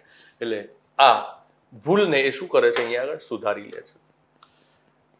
ત્યારબાદ number 3, LIC of India 1995, life insurance corporation of India વિરુદ્ધ consumer education and research centre. તો એ કેસ જ્યારે સુપ્રીમ કોર્ટની અંદર જાય છે ત્યારે 1995 સુપ્રીમ કોર્ટ એવું કહે છે કે ભાઈ આમુખ જે છે એ બંધારણનું અંગભૂત ભાગ છે. અંગભૂત ભાગ છે એટલે કે આમુખ જે રીતે બંધારણમાં જે રીતે બીજા ભાગ સમાયેલા છે ને એ જ રીતે આમુખ પણ એનો અભિન્ન અંગ છે. બેરુબારી યુનિયન બંધારણનો ભાગ નથી. કેશવાનંદ ભારતી આમુખ એ બંધારણનો ભાગ છે. LIC ઓફ ઇન્ડિયા બરાબર એ અભિન્ન અંગ છે. બરાબર. આના સિવાયના બીજા કેસની અંદર જાઓ તો ગોલકનાથનો કેસ બરાબર, કેશવચંદ્ર મૈસૂર રાજ્યનો કેસ જે છે એ પણ લઈ શકાય. પણ 3 મહત્વના કેસ તમારા માટે અહીંયા આગળ છે. હવે પ્રશ્ન એ આવે કે શું બંધારણીય સુધારા જેમ બંધારણમાં થાય, બંધારણના ભાગોમાં થાય એમ આમુખમાં કરી શકાય? તો એ પ્રશ્ન પહેલી વખત ઉભો થયો ક્યાં આગળ? કેશવાનંદ ભારતીમાં છે. કેશવાનંદ ભારતી કેસમાં વર્ષ 1973 સૌ પ્રથમ પ્રશ્ન ઉપસ્થિત થયો કે શું આમુખમાં બંધારણીય સુધારો કરી શકાય? તો અહીંયા આગળ સ્પષ્ટીકરણ કરવામાં આવ્યું કે જે રીતે બંધારણના અન્ય ભાગમાં સુધારા થાય એ જ રીતે આમુખમાં પણ સુધારા કરી શકાય છે. કેમ? આમુખ જે છે એ બંધારણનો ભાગ છે. બંધારણનો ભાગ એને સ્વીકારી લીધું છે. પણ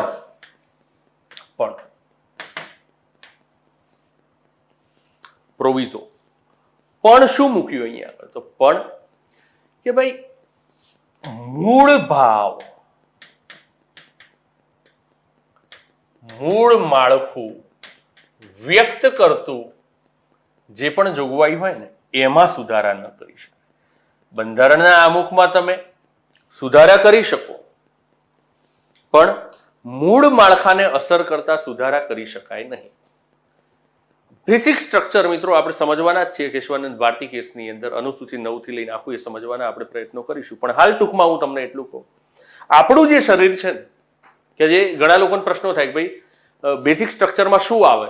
તો સુપ્રીમ કોર્ટે હજી સુધી કીધું નથી. સુપ્રીમ કોર્ટ સંસદ દ્વારા કંઈક અલ્ટરેશન કરવામાં આવે પછી એ જ્યુડિશિયલ રિવ્યુ કરે. જ્યુડિશિયલ રિવ્યુ કર્યા બાદ એ પછી જાહેર કરે કે ભાઈ આ બેઝિક સ્ટ્રક્ચર છે કે આ બેઝિક સ્ટ્રક્ચર નથી. રાઈટ? સો અત્યાર સુધી કેટલીક બાબતો એને અલગ અલગ કેસની અંદર કહી દીધી કે ભાઈ આ બેઝિક સ્ટ્રક્ચર છે, કાયદાનું શાસન છે, બરાબર, સ્વતંત્રતા છે, સમાનતા છે, ન્યાયતંત્ર છે, બરાબર. તો આ બધું બાબતો જે છે એ બેઝિક સ્ટ્રક્ચરની અંદર ઘણી બધી બાબતો છે મિત્રો. બેઝિક સ્ટ્રક્ચરની વાત કરીશું ત્યારે વાત કરીશું. પણ ટૂંકમાં આપણું જે બોડી છે એમાં પણ તમને સમજાય કે ભાઈ હાર્ડ છે, માંસ છે, બરાબર, બ્લડ છે, ઓર્ગન્સ જે છે બધા એ આપણા બેસિક કંકાલ તંત્ર છે. આખું એ બેસિક સ્ટ્રક્ચર છે આપણું મૂળભૂત માળખું. જો એની અંદર કંઈ ફેરફાર કરી દેવામાં આવે તો શું થઈ જાય? કઢંગું થઈ જાય શરીર. શરીરનું મહત્વ ન રહે. રાઈટ? તો એ જ રીતે બંધારણ, હા, બાલ જે છે આપણા, બરાબર, તો એની અંદર સપોઝ કે સાવ મુંડન કરાવી દઈએ આપણે અથવા તો બહુ મોટા બાલ કરી દઈએ આપણે તો એનાથી આ માળખાને કંઈ ફરક નહીં પડે. રાઈટ? તો એવા ફેરફારો કરી શકાય કે જે મૂળભૂત માળખાને અસર ન કરતા હોય એવા ફેરફારો કરી શકાય, એવા બંધારણીય સુધારા કરી શકાય. અન્યથા જે બેસિક સ્ટ્રક્ચર હોય એને જોખમમાં મૂકે, મૂળભૂત માળખાને જો અસર કરે અને બંધારણનો અર્થ જ બદલી નાખે તો એવા સુધારા ક્યારેય પણ કરી શકાય નહીં. માટે કેશવાનંદ ભારતી કેસ બાદ બંધારણના આમુખમાં પ્રથમ અને આખરી વખતનો અત્યાર સુધીનો, હા, પછી આવનારા સમયમાં થાય તો એ બીજો બનશે, પણ પ્રથમ અને અત્યાર સુધીનો એકમાત્ર સુધારો જે છે એ કયો હતો મિત્રો? તો 42મો બંધારણીય સુધારો વર્ષ 1976 કરવામાં આવ્યો. અને એ સુધારાના માધ્યમથી 3 શબ્દો, એક સમાજવાદી જે ભાવાર્થ નિહિત હતો અંદર, નંબર 2 સમાજવાદી બાદ ધર્મનિરપેક્ષ અને નંબર 3 અખંડિતતા. આ 3 શબ્દો જે છે એ આમુખની અંદર મિત્રો ઉમેરવામાં આવે છે કે 3 શબ્દો જે છે એ આમુખની અંદર ઉમેરવામાં આવે. આમ બંધારણના આમુખની અંદર સુધારાનો પ્રશ્ન હોય તો એ કેસની અંદર છે કેશવાનંદ ભારતી કેસ. પ્રથમ વખત અને એકમાત્ર સુધારો થયો 42મો બંધારણીય સુધારો વર્ષ 1976માં. સમાજવાદી, ધર્મનિરપેક્ષ અને અખંડિતતા જેવા શબ્દો જે છે એ ઉમેરવામાં આવે છે મિત્રો. તો આમુખના લેક્ચરની અંદર આપણે ખપ પૂરતી ચર્ચાઓ અહીંયા આગળ કરી છે મિત્રો, એટલે કે જેટલી જરૂરી લાગી છે એટલી ચર્ચાઓ અહીંયા આગળ કરી છે. રાઈટ. આવનારા સમયમાં કદાચ એવું લાગે છે કે આમુખની અંદર થોડું હજુ પણ કંઈક ચર્ચાઓ કરવી છે, પણ અત્યારે હાલ ખપ પૂરતી ચર્ચાઓ હું કહું છું, એટલે જેટલી અનિવાર્ય અને આવશ્યક હતી એટલી ચર્ચાઓ મેં અહીંયા આગળ કરી લીધી છે. રાઈટ. તો હોપફુલી આમુખના લેક્ચરને પણ આપણે અહીંયા આગળ પૂર્ણ કરીએ છીએ. હવે આપણું જે આના પછીનું લેક્ચર હશે એ મૂળભૂત અધિકારો એટલે કે ફંડામેન્ટલ રાઇટ ઉપર હશે, અને ફંડામેન્ટલ રાઇટનું જે લેક્ચર છે એને આપણે ભાગોની અંદર વિભાજિત કરીને લઈશું મિત્રો, કારણ કે મહત્વની જોગવાઈઓ છે અને વિસ્તૃત થઈ જશે એ લેક્ચર. એની ચર્ચાઓ પણ લંબાશે, એની ચર્ચાઓ પણ વધુ ચાલશે, જેની અંદર આપણે કેટલાક કેસીસ લઈને ચાલવાના છે. બરાબર. તો એ બધી ચર્ચાઓને આવરી લઈશું આપણે આવનારા લેક્ચરની અંદર. પણ આ લેક્ચરમાંથી મુખ્ય પરીક્ષાના સંદર્ભે કેવા પ્રશ્નો નીકળે તો એ પ્રશ્નો મેં આજે જ તમને આપી દીધા છે મિત્રો. બરાબર, કે આ જ લેક્ચરની અંદર આપી દીધા છે. રાઈટ. તો એ લખવાના પ્રયત્નો કરજો. કે સૌથી પહેલો પ્રશ્ન કદાચ ખ્યાલ ન હોય તો ફરી એકવાર કહી દઉં કે આમુખની શબ્દાવલીનો ઉલ્લેખ કરી મહત્વના શબ્દોને સમજાવો, નંબર 1. નંબર 2, આમુખને શબ્દાવલીમાંથી રાષ્ટ્રની પ્રકૃતિને દ્રષ્ટિગોચર કરતા શબ્દો ઉપર ઊંડાણપૂર્વક ચર્ચાઓ કરો. નંબર 3, લોકતાંત્રિક સરકારના ધ્યેયોને દર્શાવતા આમુખના શબ્દોની સમજ આપો. નંબર 4, બંધુત્વ અને લોકોનું કર્તવ્ય ભારતીય બંધારણના આમુખમાં દર્શાવાયું છે તેની ઉપર સવિસ્તર અને વિગતે નોંધ તૈયાર કરો. રાઈટ. તો આટલા પ્રશ્નો જે છે એ મુખ્ય પરીક્ષાની દ્રષ્ટિએ લઈ શકાય, જેની અંદર તમામ સાર આવી જશે મિત્રો. બાકી ફેક્ચ્યુઅલ ડેટા જે છે એની ઉપર પણ ધામધૂમથી આપણે ચર્ચાઓ કરી લીધી છે. તો આશા રાખીશ મિત્રો કે આ લેક્ચરની અંદર જે પણ કંઈ બાબતો આપની સમક્ષ મેં આમુખના સંદર્ભે ચર્ચાઓ કરી છે તો એને યોગ્ય દિશામાં ન્યાય આપી શકાય એ પ્રમાણેની ખપ પૂરતી ચર્ચાઓ કરી છે. મળીશું પુનઃ એક નવા લેક્ચર સાથે. ત્યાં સુધી મિત્રો જય હિન્દ, જય ભારત. તો મિત્રો મેઇન્સ ઓરિએન્ટેડ પ્રેક્ટિસ વર્ક તમારા માટે 5 પ્રશ્નો મૂક્યા છે અહીંયા આગળ, અને જે આપણે ટોપિક સમજી ચૂક્યા છીએ કે બંધારણનો ઉદ્ભવ અને વિકાસ. તો પ્રિલિમિનરી પીટીને રિલેટેડ આપણે ચર્ચાઓ કરી લીધી. સાથે સાથે એ જ વખતે મેં તમને કીધું હતું કે આપણે પ્રશ્નો જે છે એને મૂકીશું. તો 5 પ્રશ્નો મૂક્યા છે. એમાં પ્રથમ પ્રશ્ન તમારો આ રહેશે કે જેની ઉપર તમારે મુખ્ય પરીક્ષાના સંદર્ભે લેખન કાર્ય કરવાનું છે. બીજો પ્રશ્ન જે છે તમારો એ તાજના શાસનમાં બંધારણ ઉદ્ભવનું આલેખન છે. પ્રથમ 2 પ્રશ્નો જે છે બહુ જ સરળ છે. પહેલા પ્રશ્નમાં કંપની શાસનમાં બંધારણના ઉદ્ભવનું આલેખન, બીજા પ્રશ્નમાં તાજના શાસનમાં બંધારણના ઉદ્ભવનું આલેખન.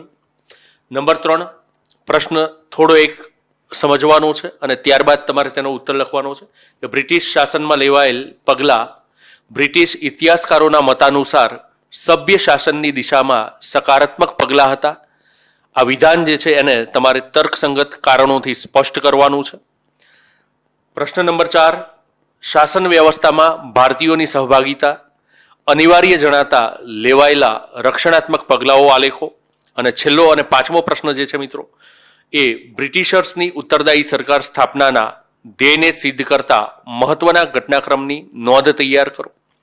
તો મિત્રો wish you all the best કે આજે 5 પ્રશ્નો જે છે એના જવાબ તમે ખૂબ જ સુંદર રીતે લખશો. પણ ધ્યાન રાખજો, પહેલા 2 પ્રશ્નો જે છે એ બહુ જ સરળ છે જેને સમજવા. બાકીના 3જો, 4થો અને 5મો પ્રશ્ન જે છે એની ઉપર થોડું એક વિચારજો, એની પૂર્વ ભૂમિકા તૈયાર કરજો, એનું કાચું વર્ક જે છે થોડું રફ પેજની અંદર તૈયાર કરજો, અને ત્યારબાદ એક સરસ મજાનો સુંદર આકર્ષક જવાબ લખી શકાય ને એ પ્રમાણેના પ્રયત્નો કરજો.